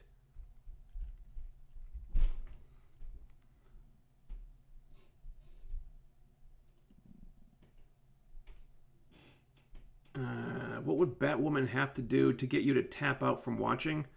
The videos would have to stop getting me ad revenue. That's basically that's the only reason why I'm still doing those reviews, is because people watch them, and I can get a couple of bucks out of a review because this is how I pay my expenses, or at least how I tried to.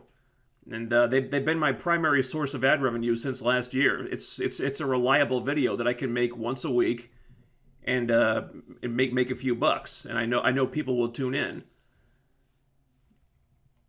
If people stop tuning in for those reviews, I don't have to watch the show anymore.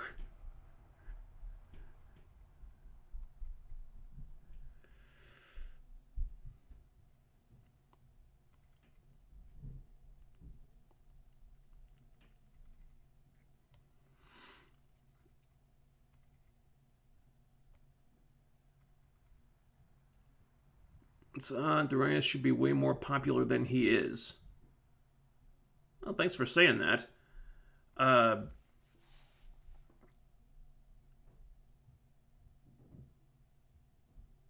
hope it's a case of that people just haven't found me yet.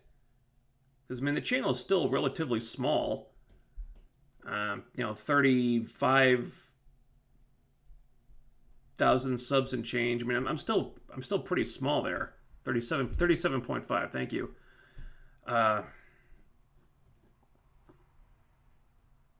Maybe it's a case of just not having found like the next video that's going to catch fire, because my channel has always grown in like weird spurts, because it was doing absolutely nothing for the first 11 months, and then people found the Supergirl reviews, and a couple of them went viral, and suddenly I gained like 10,000 subs in a month. And then there was another lull after that, and then I reviewed the first Batwoman episode, and people that one kind of blew up too, and then I gained another several thousand subs, and growth increased after that, and now it's kind of stagnant again. So I'm waiting for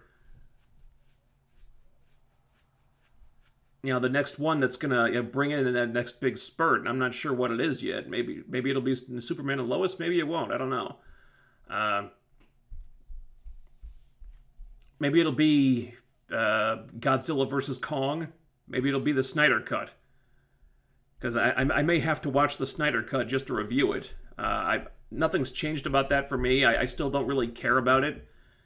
But I imagine a video discussing the Snyder Cut would get a lot of views, so I'm probably going to have to do that. Is this your full-time job, or do you do something else? No, this is my job. That was the goal when I started this, was to be able to make enough money with YouTube to be able to call it my job, because that's what I wanted to do for a long time. Because it just made sense to me, because I'm not a very social person. I don't really like going out and talking to people. So the idea of being able to do something from the comfort of my own home and get paid for it, that really appealed to me. I like not having to go out and do a lot of stuff. I get almost everything that I need to do this, I can do from my own home. And I always like the sound of that. So that made sense to me. That's always been my goal. I'm still not where I need to be for that to be a viable option. So I'm just trying to build the channel. If I can get to a point where I'm at least breaking even, then I don't have to be embarrassed when somebody asks, "What do you do?" If I'm making a little bit of money, that'd be even better, because I'm still right now I'm still losing money by doing this full time.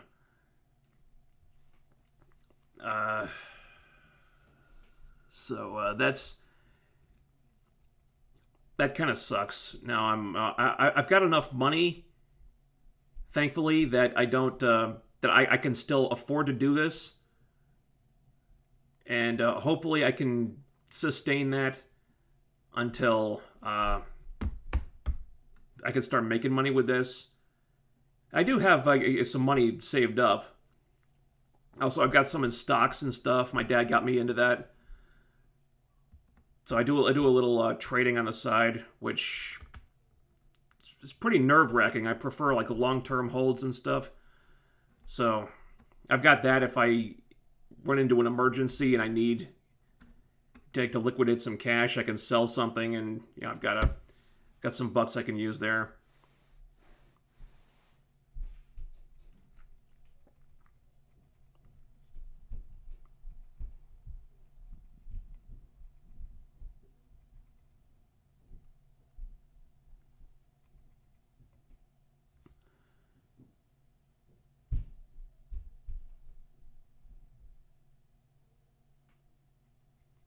Videos should be in the 100,000 range. You see a Batwoman YouTube reviewer, her vids on it are 100,000. She roasts the hell out of that show too.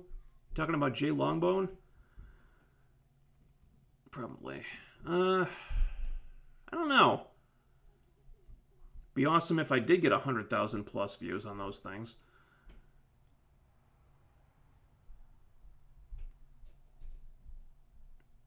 Who knows? Maybe it's something minor yet crucial. Like the tags. I always struggle with the tags for some reason.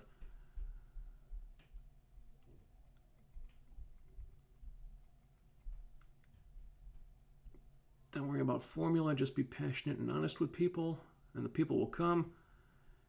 I sure hope so. It's a bit of a lull right now. Sub growth's kind of tapering off again, unfortunately, so might be time to change things up and try a couple new things.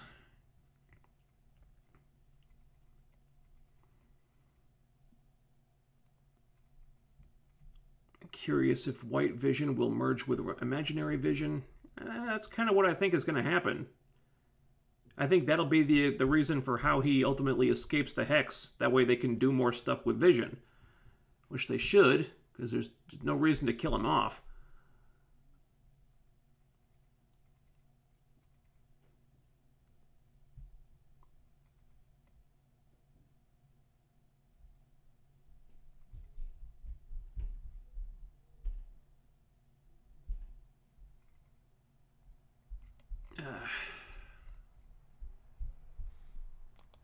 Okay. Oh boy. Help me out with this one. Yum eat. Dyslexia. Yum eat. Eat him up. Eat him up. Yum eat him up. Sorry, dyslexia. I have trouble with names like that. I hope I got that right. Thank you for the $5. I can confirm this. I look forward every week to yours and EFAP's coverage of Batwoman. Here's hoping you continue to cover this clown show into Season 3. Well, as long as the videos get a lot of views, then I can't afford to not cover it. It would be awesome if I could, but yeah, those Batwoman reviews are kind of a necessity at the moment. So for the time being, those videos are not going anywhere. Those will continue to be made until my subscriber count gets a lot higher. And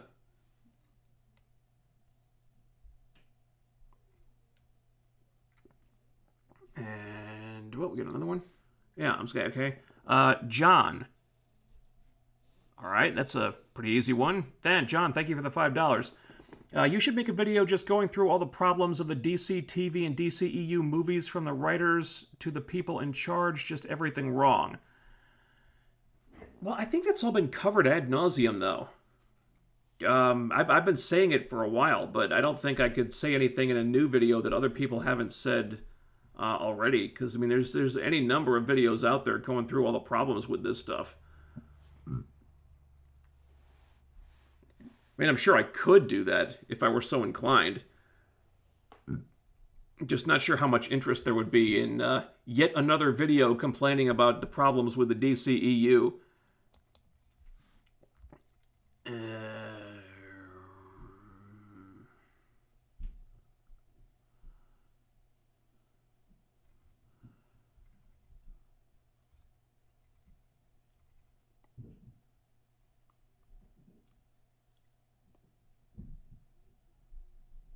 Review the last season of Supergirl like you review Batwoman, it would be a hit. Well, I never got past season 1 of Supergirl. If I watched like season 6 now, I wouldn't know what the hell's going on. I know Alex became a lesbian in season 2. Beyond that, I haven't really stayed up to date on that stuff.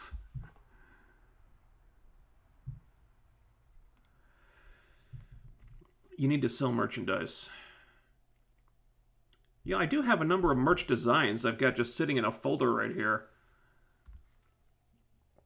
A couple of things that needed to happen first. I mean, I wanted to open the merch store last year. I even opened a Teespring account. And I was working on that, and then the pandemic put a halt on everything because I needed to get the Patreon set up first, because like you have to put a deposit on there before they can start making your merch. And I still haven't gotten around to finishing the Patreon. Weirdly enough, I have been making some exclusive videos.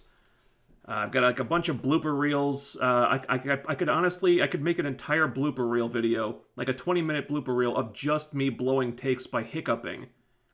Because I tend to get the hiccups when I do videos, for some reason. Every time I record, I go, I don't know why. It just always seems to happen. There's so many blown takes of me hiccuping. So every time that happens, I save that, and then I put it over in the file, and now there's a blooper reel. There could be a blooper reel video of just me hiccuping for like 20 minutes. So that could be an exclusive reward, I guess. So I've got a bunch of those now. I think like I think blooper reel number 4 is like partially edited. So there's a bunch of them. And I need to finish getting that set up. I don't know why I keep putting that off. There's something about it just has always made me feel weird. I don't know why.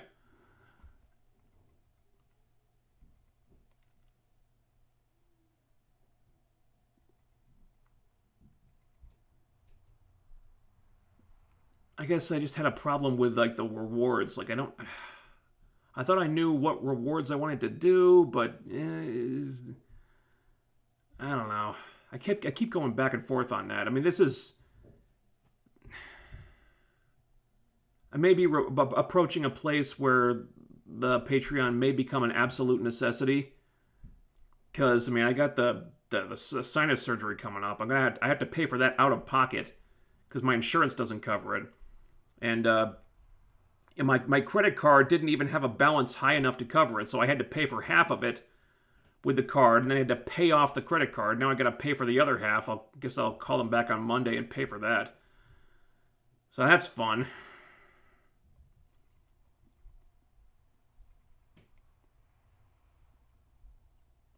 Ironically, Caroline Dries helps to pay your rent. Yeah.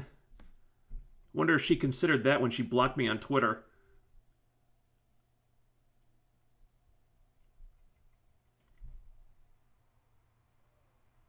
Do some talk with other people who review the same programs like Jay Longbone so people get to see you. Well, I did one of those with Jay Longbone and Heel versus Babyface and Mahler and stuff. We did one about Batwoman Season 1 over the summer.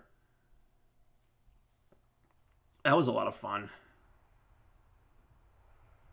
I think you kind of have to be invited to those things, though. I tend to not get invited to those yet. I don't know. Maybe if the channel gets bigger. Right now, I don't think I'm I don't think I'm a part of that club just yet. People keep telling me you have to go on EFAP. You have to go on EFAP. I would love to. As of right now, I don't think I'm invited yet. Michael West, thank you for the 2 units of European currency, whatever European currency that is. I say it now.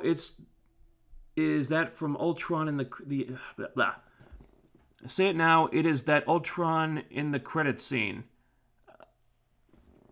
Well, no, it's the body Ultron wanted. That's Vision's body. I do like the white Vision because I mean the colorful Vision was never really my favorite incarnation. I liked him white for some reason. I don't know, just the color scheme felt like the green, yellow, red color scheme always felt kind of awkward to me. So I preferred him white, so I like that. No, but no, that's just Vision's body. And John, thank you for the super chat. Another $5 from John. Yeah, just start back on the Supergirl reviews. Just do live streams for the old seasons, so a stream for all of seasons 2, 3, and 4, etc. Then do video reviews. Oh God, you want me to watch like another 3 seasons of Supergirl? Oh, I mean, I can't just go back to doing the Supergirl reviews because those kept getting claimed. So I'd spend like several weeks making one video and then I wouldn't make any money on it. So for practical reasons, I kind of had to stop doing it. It would just made more sense to devote my time to videos I could actually monetize. And it kind of sucked because that's what got my channel noticed originally, and a lot of those are still like my highest viewed videos. So it would be nice if I could go back to making those and get paid for them, but right now I really can't, which is pretty unfortunate. But that's how YouTube has chosen to operate. In that case, I'll talk to Mahler and ask him to consider you. He's very open to having guests on that in his community. Asks him about it. Oh, thank you. Review Cobra Kai. I second this. Okay. Well, you know, I do watch Cobra Kai. I was really late to the party on that one. I just got into it in the last couple of months. But that's a great show. I think I'm like, if I reviewed season 3, it probably wouldn't do a lot of views because what has it been like 2 months since season 3 came out? So I probably missed out on that one. I'll tell you what, when Cobra Kai season 4 comes out, I will definitely review that.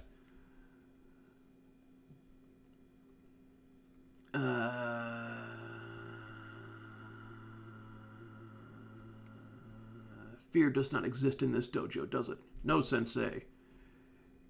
No, sensei.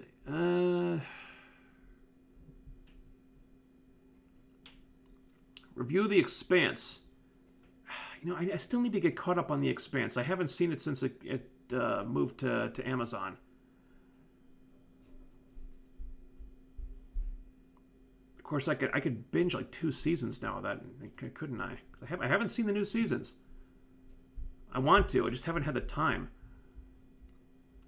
Why were the Supergirl reviews claimed? Did you use picture or clips to avoid that? No, I used clips. But I was always really careful to keep the clips short. Like originally, the rule was you could only use like 15 seconds or more. So I always kept the clips like under 10 seconds. And later on, it was switched to 7 seconds. So I kept the clips under 7 seconds. Kept getting claimed. The last one I did, I had to re-edit it like 3, 4, 5 times. It kept getting claimed before it even finished processing. And eventually I said to myself, like, why am I doing this? It's just so much work, and if they keep getting claimed, then there's no point. I'm not making any money off it. It's just not a good use of my time.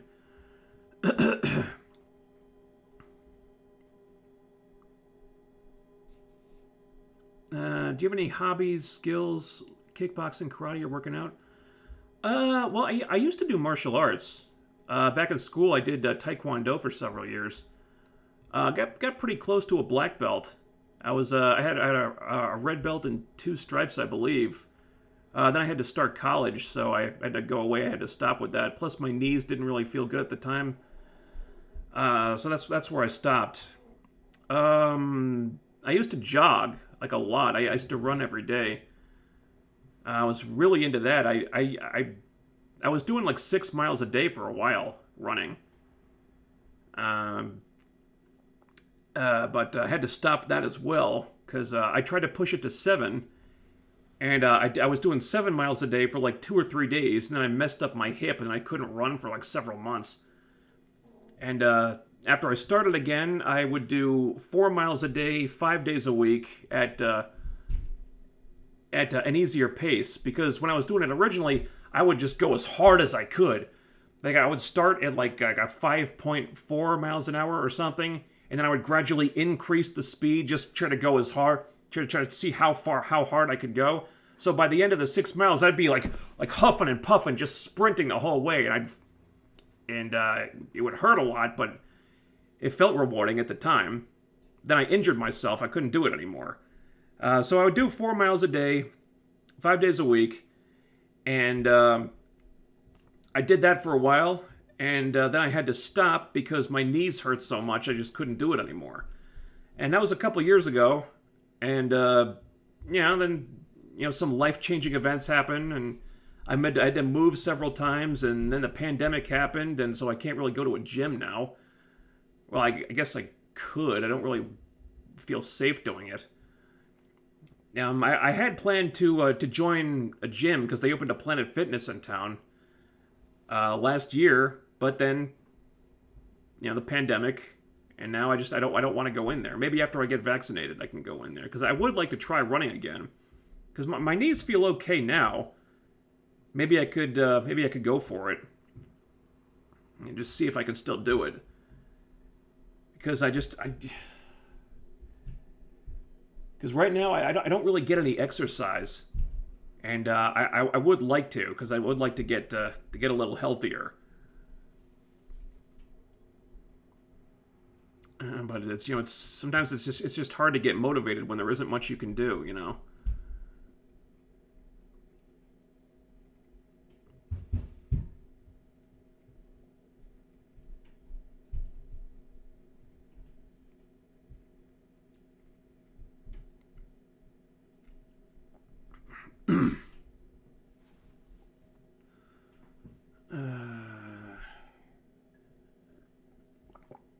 Destroy Thundercats Roar. Thundercats Roar did like 2 episodes and then it just disappeared. I didn't bother watching it. I absolutely refused to watch it. It looked like garbage. I didn't even know. Honestly, I think it premiered and I didn't even realize it. There was no advertising. I think the network probably understood it was a trash fire and they just burned off any episodes they had and just got rid of it.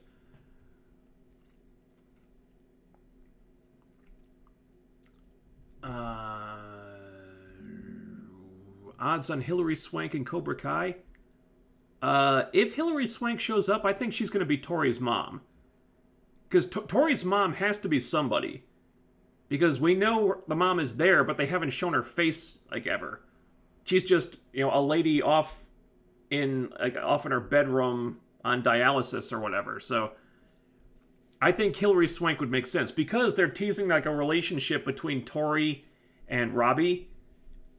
And that just makes a weird kind of sense, because we got Robbie, who's being corrupted by Cobra Kai, and he's the son of Johnny, and then Tori, the daughter of the other student of Mr. Miyagi. It just kind of fits. So I actually really like those two as a couple. But yeah, I think if Hilary Swank shows up, I think she'll be Tori's mom.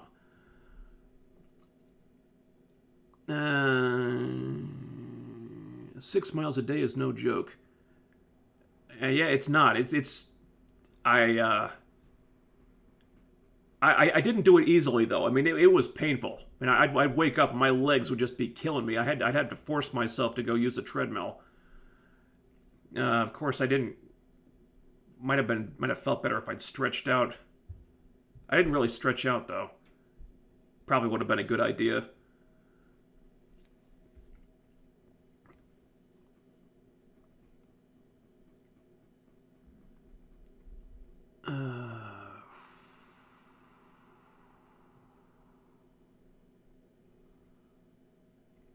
You need a vaccine for something that is 99% survivable?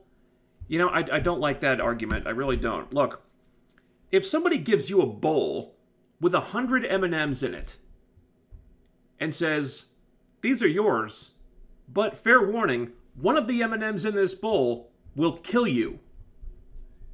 Are you going to eat any of those M&Ms?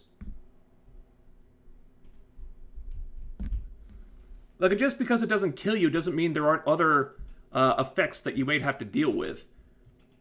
I mean, because, you know, people who get over the beer bug have lingering after effects. Like, they lose their sense of taste or smell or something for months. Like, I got enough health problems already. I don't need the beer bug too, okay? I'm not taking any chances.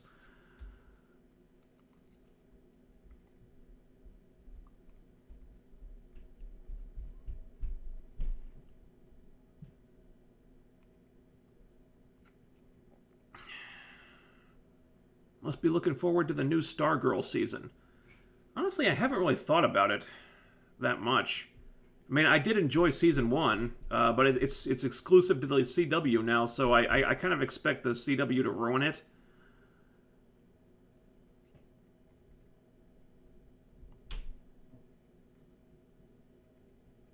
And I'll check it out if I have the time. But my time is kind of allocated to other stuff.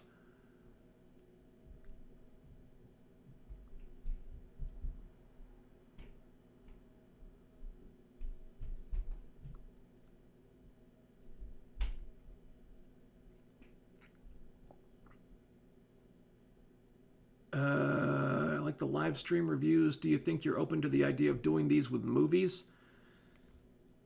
Potentially. Honestly, live streams aren't my favorite thing to do on this channel because I don't think I do them very well. People seem to enjoy them, so I'm okay with like continuing to do them. Plus, it allows me to cover, you know, stuff like WandaVision, which I wouldn't really have the time to do on a normal video. Here, I can just watch the video. I can just watch the episode, take a few notes, and start the stream. So I can do that, you know, a couple hours and I'm done. As opposed to doing like a proper long-form review, which would take me much longer than that. Like I watch the episode, spend several hours writing a script, several hours shooting it, several hours editing, and before I know it, 2-3 days have gone by. And I'm already doing that with Batwoman and potentially Superman and Lois too, depending on the views that video gets. I don't think I wouldn't really be able to do anything else if I did it with WandaVision too. I'd just be working around the clock to make these three videos a week. By doing the live stream, it frees up just enough time to maybe, you know, cover something else. And even then, it's really pushing it. Because, I mean, there are other things I'd like to cover, like, you know, Godzilla vs. Kong, when that comes out.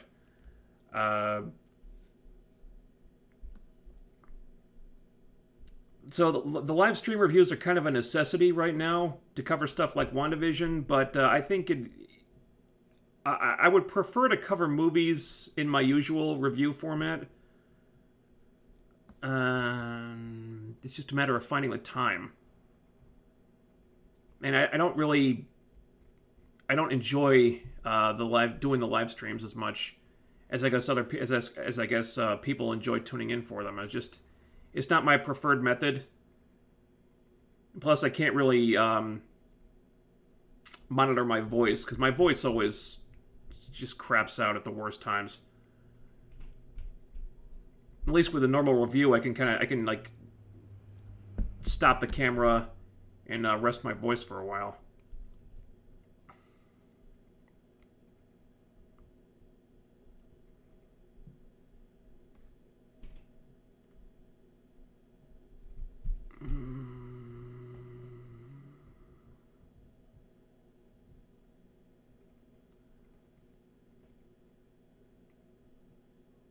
Yeah, a lot of talk in the comments section about what style of karate they do in Cobra Kai. Not sure how that started.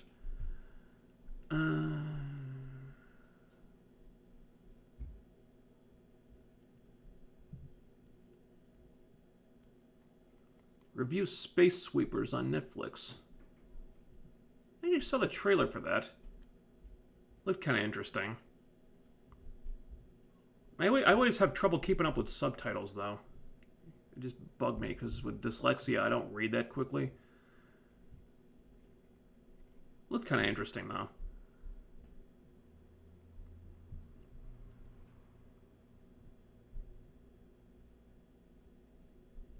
Are you open to the idea of doing it with another TV show? You mean streams?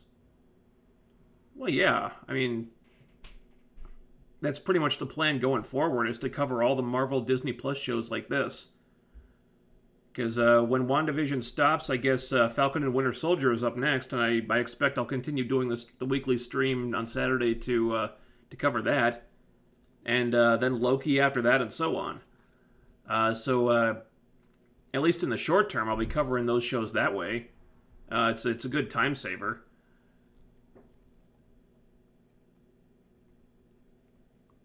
Beyond that, I hadn't really thought about doing it beyond that. But we'll see, I guess. Marvel show you're most looking forward to? Probably Falcon and Winter Soldier.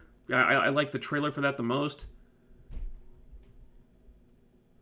Loki looks all over the place. I'm not really sure what that show is even about right now, but Falcon and Winter Soldier looks like a lot of fun.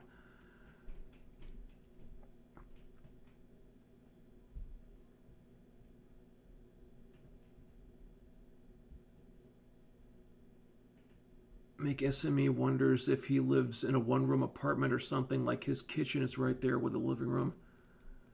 Well, I have a studio apartment. I guess it's technically one room. I got that big divider back there. It kind of creates a second room. I sleep back there. We got the bathroom, kitchenette over here.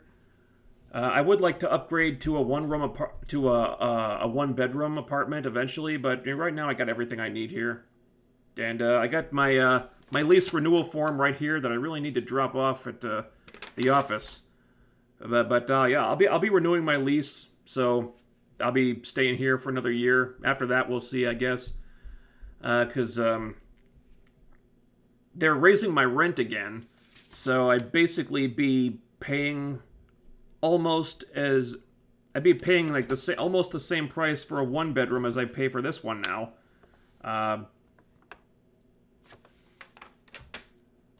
Because that's the second time I've raised my rent. Of course. Can you explain the process you go through to make videos? Like you actually write something and read from a script, etc. How did you learn green screen? I'm asking for advice. I actually did think about that. I thought I'd make that like a Patreon exclusive video. Just do like a behind the scenes thing of my process. Basically what I do is, well,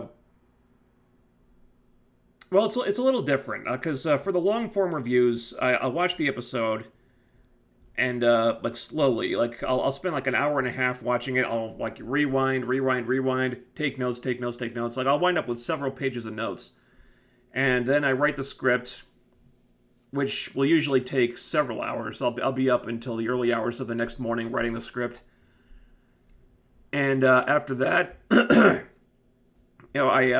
spend the next day finishing the script off or polishing it off, and then I'll shoot it on that that night, which will take several hours because I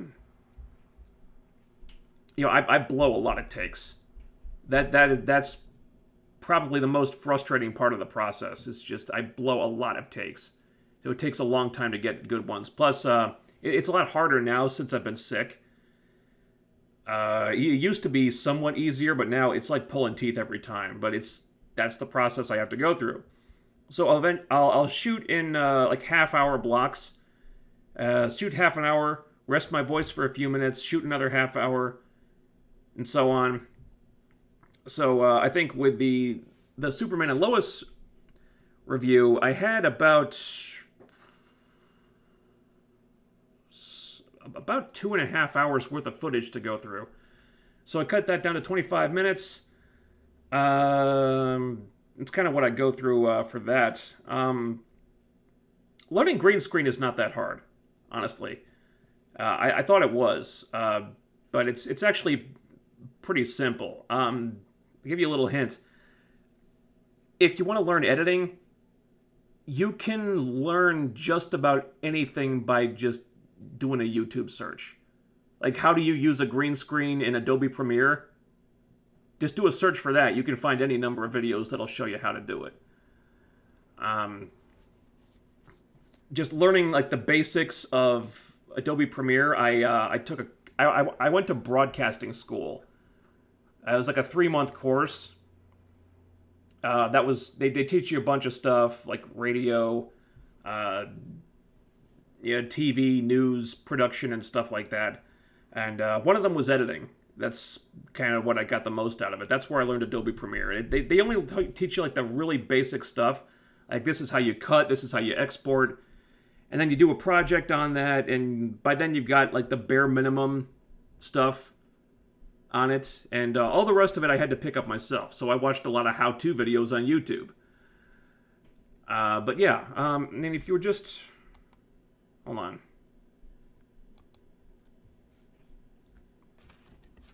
So if you go to... just do a YouTube search. Go to how to use green screen in Premiere Pro. Yeah. Look, see, there's any number of videos that'll show you how to do it. Honestly, it's really not that complicated. It probably sounds a lot more difficult than it really is, but if you got the green screen, if you got the lights, which you can order that stuff off Amazon. Like my green screen kit with the screen and the lights included, that was like less than $100 off Amazon. They sent you the whole thing, and there's 2 lights, and I put like my one light I've got over here, the other one goes over here. I set up the green screen, and it's all pretty easy. You just use a chroma key effect on it. It's much less complicated than it seems.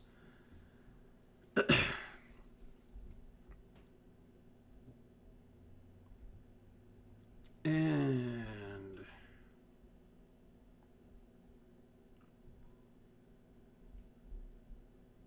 your live streams are the best as they feel quiet and not too bombastic. I appreciate you humoring me, but I know I'm not really at my best on a live stream because I can't really control my my quirks, my voice. I do tend to stammer a lot sometimes because I feel like I'm kind of exposed as the uncharismatic schlub I am in real life in these live streams. Because when I post-produce myself in videos, I can kind of hide that. But here, I'm just out there.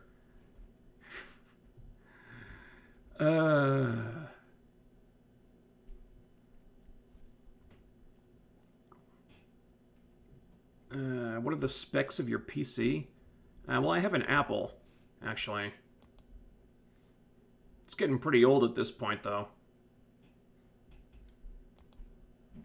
Let's see, about this Mac.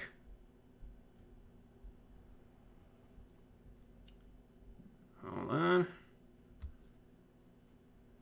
Oh yeah, I've got an iMac, late 2013, so it's almost 10 years old at this point. Yeah,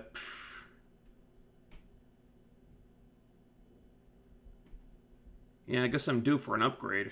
Just don't want to have to pay for it.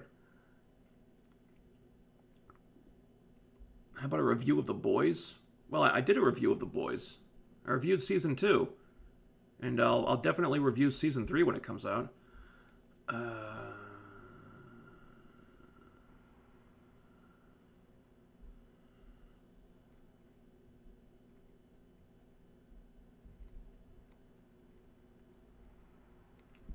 Is there anything else I need to cover here?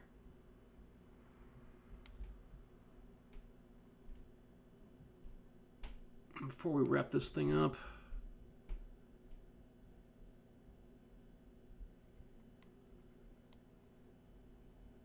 I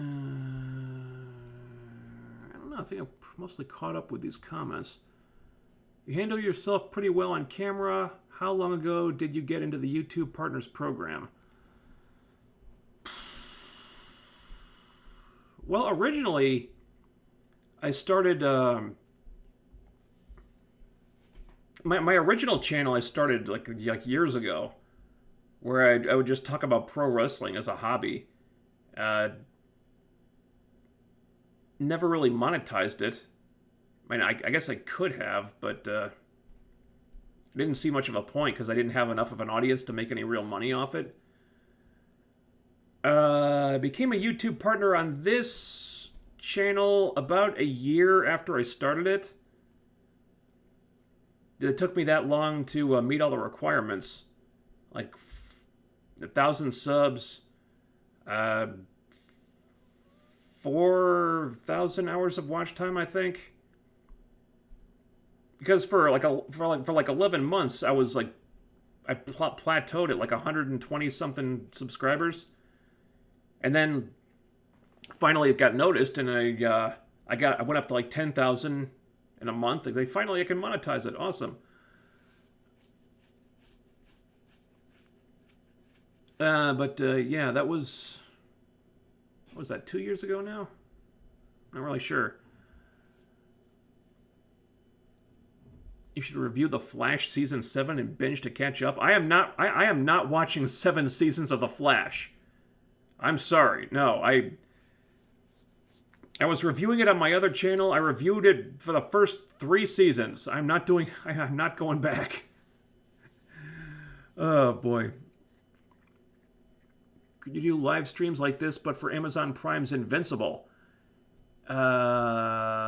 More likely I would just do like a review of the whole season. But I would like to review Invincible, because I'm excited for that show. Just the voice cast alone is enough for them to have my attention.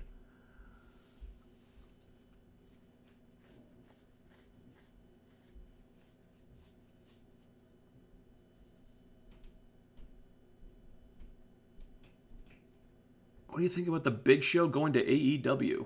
Never saw that coming. Well,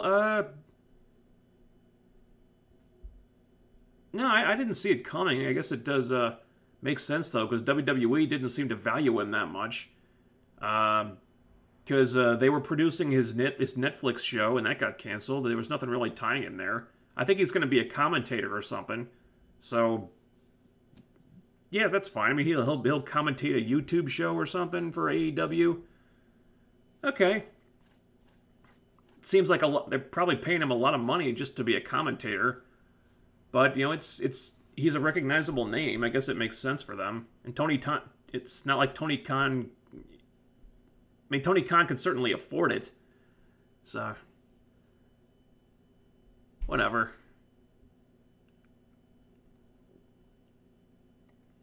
Flash, in order for his plot lines to continue, rely on Barry being a moron. This is what Tharias said before, which is true. Yeah. Yeah, because the way they wrote that show, I mean, the way they write it, the show couldn't really exist if Barry wasn't a complete fucking idiot. Because otherwise, he would beat the bad guys very easily. Like, every time. So the only way they have a show is if Team Flash are the dumbest smart people on television.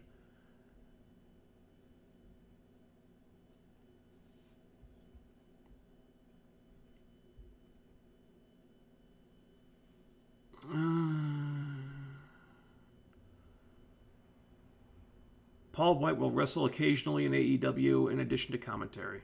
That's fine.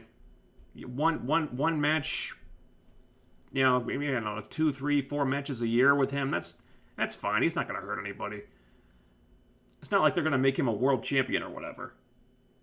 Because with AEW, they know how to use old-timers and legends the right way. Because they use them to enhance the younger stars. Like, Sting is not there to win the AEW World Championship. He's there to help Darby Allin get over. And that's what he's doing. Jake the Snake Roberts, he's not there to draw a lot of attention to himself. He's there to manage Lance Archer. And so on and so on. So they're doing it the right way. I don't expect Big Show will be pushed into the main events. No, I mean, if he has to wrestle occasionally, all right. He'll probably be jobbing out for somebody. So if they want Big Show to do a program, maybe he'll beat a couple jobbers to get a little momentum, and then lie down for like a Wardlow or somebody like that. That's fine, because they know what they're doing over there. Whereas Vince and WWE have completely lost their minds.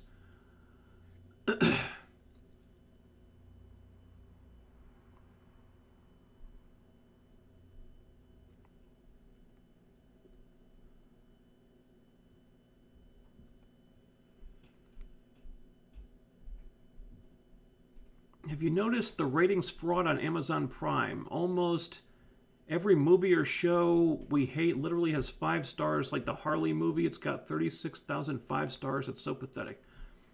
All right, is it like fans or viewers giving those ratings, or is it like critics or whatever? See, I don't really pay attention to 5-star ratings, because when anybody can give those ratings, then you're not going to get anything even close to accuracy.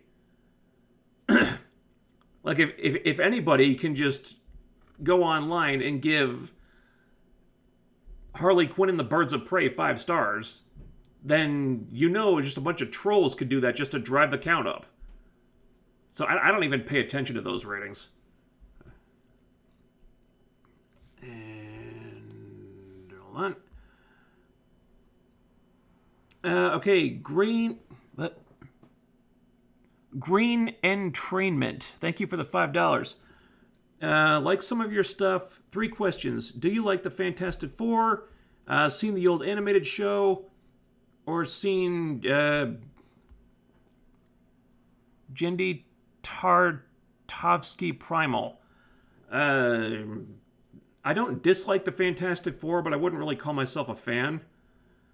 I was always more into X-Men and Spider-Man. Have I seen the old animated show? I've seen various episodes of a few of the animated shows. I never really watched it religiously, though. Genndy Tartakovsky, no, I haven't seen that. All right, my voice is dying out here. Let's wrap this up.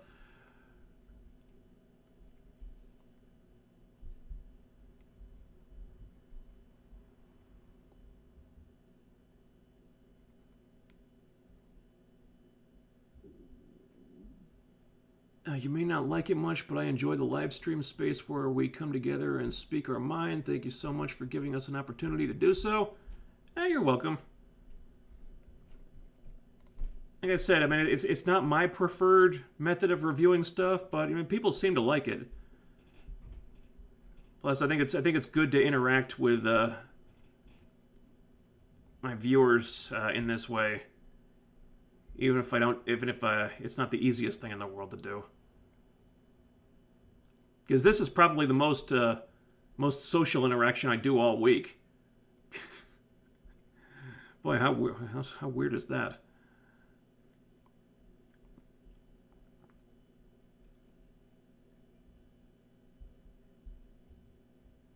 And Drew will probably win the title back at Mania on a 3-way with Lashley. 3-way? I don't think so. No, I think in all likelihood Lashley is going to win the title on Raw this Monday, And then they'll do Drew versus Lashley for the title, and I guess Miz and Morrison are there feuding with Bad Bunny right now, aren't they? Well, they were until the title swerve. So I think they'll probably just do Miz and Morrison versus Bad Bunny and Damian Priest. Because I don't see Miz going into WrestleMania with the title. I certainly don't think he'll be in one of the main events. No, they're not going to make that mistake again. At least I would think they wouldn't.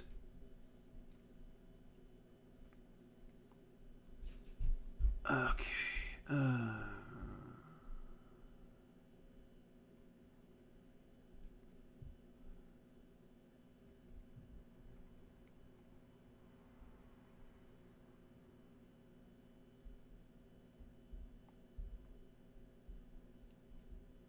And I guess we can hold on.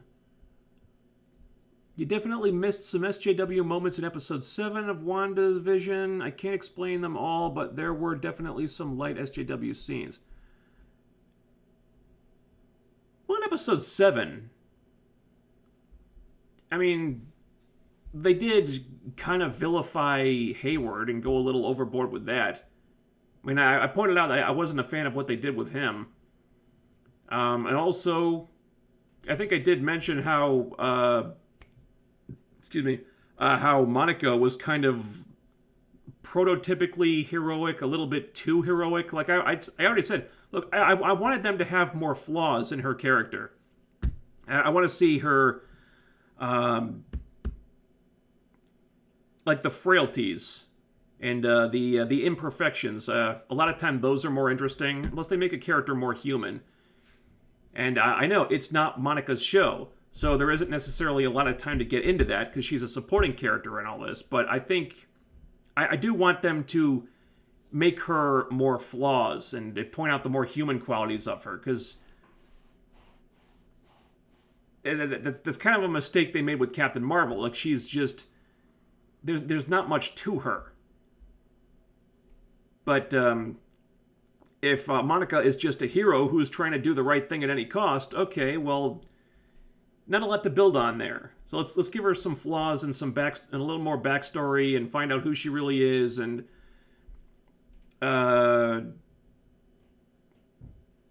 show us all her imperfections. And SJWs don't really like doing that, but I want to get on board with Monica. I really do, and I'm ready to do it. I just need more meat on the bone.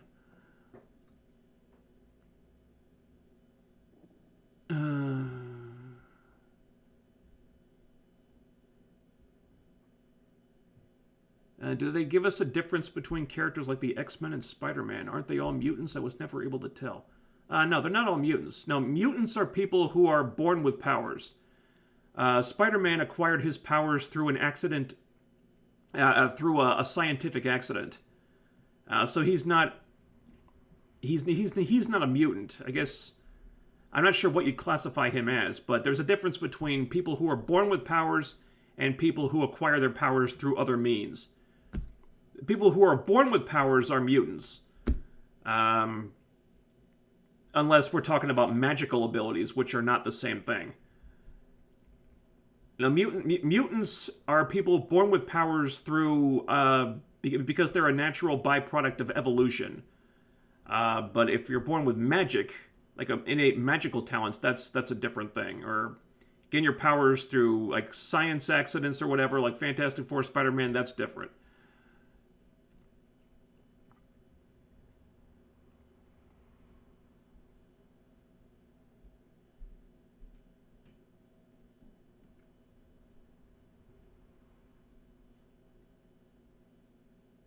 And Monica had to struggle with the death of her mother not coming back from the snap.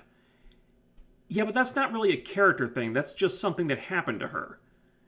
I'd like to see her like screw up, like make bad decisions, and then have to deal with the consequences of that. Because having to deal with a death in the family,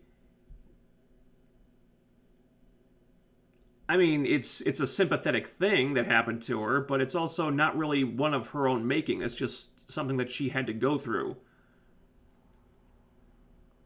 if she, what I'm talking about is, let's see her make a bad call and have it blow up in her face, and then have to learn from that experience and change the way she operates and stuff like that. That's what I'm talking about.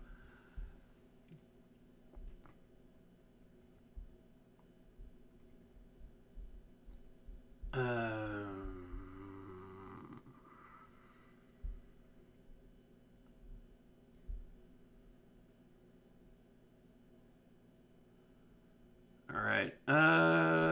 Guys, I think that's about... I think we can probably call it there. Yeah, I don't know how much longer my voice is going to last here, so I'm gonna rest up, and... Oh boy, we got another Batwoman episode tomorrow, don't we? Oh god. Alright, so I have to go... on Monday, I have to go get a COVID test at the hospital. I don't know how long that's going to take, how long I'll be there for. So I don't expect that to hold up the Batwoman review, because I'm going to try to get as much done on the script on Sunday night as I can. But I gotta get up like crazy early, because I'm used to being up late and working late and then sleeping in late. But I got to be at the hospital at like 8 a.m. So I may have to just call it a night early on Sunday night and then finish the script on Monday. I don't expect the video to get held up, but I'm just making you aware of it. Also, I have the surgery on Friday, and I don't know what the recovery period is for that. So if I'm slow getting videos out for a little while, that's why. Hopefully I won't. I'm gonna try to keep my regular schedule. But again, just making you aware of everything. So that'll be it for today. I am going to go get something to eat. Thanks, everybody, for tuning in. Thanks to everybody in the chat room. Thanks to all our super chatters. Finbar, Hooli, I hope I got all your names right. Thank you. NM, thank you. Musa's Descendant. Thank you. Sty Games, thank you for telling me how to pronounce your name. Sty Games with several super chats in here. El Punk Treese, I hope that's how you say trees. Thank you for the 99 cents. David Ofor, Yum Yum, Eat 'em Up. John, thank you. Yum Yum, Eat 'em Up again, thank you. Michael West, thank you. John, again. And Green Entrainment, thank you. Thank you to all our super chatters. Again, thanks everybody for talking to me for a little while. I'm not sure if I'll be able to do one of these next Saturday. We'll see how I feel then. And then I'll get back to you on that. But thanks for tuning in tonight. Thanks for chatting with me for a while. And I will talk to you guys soon. Take care.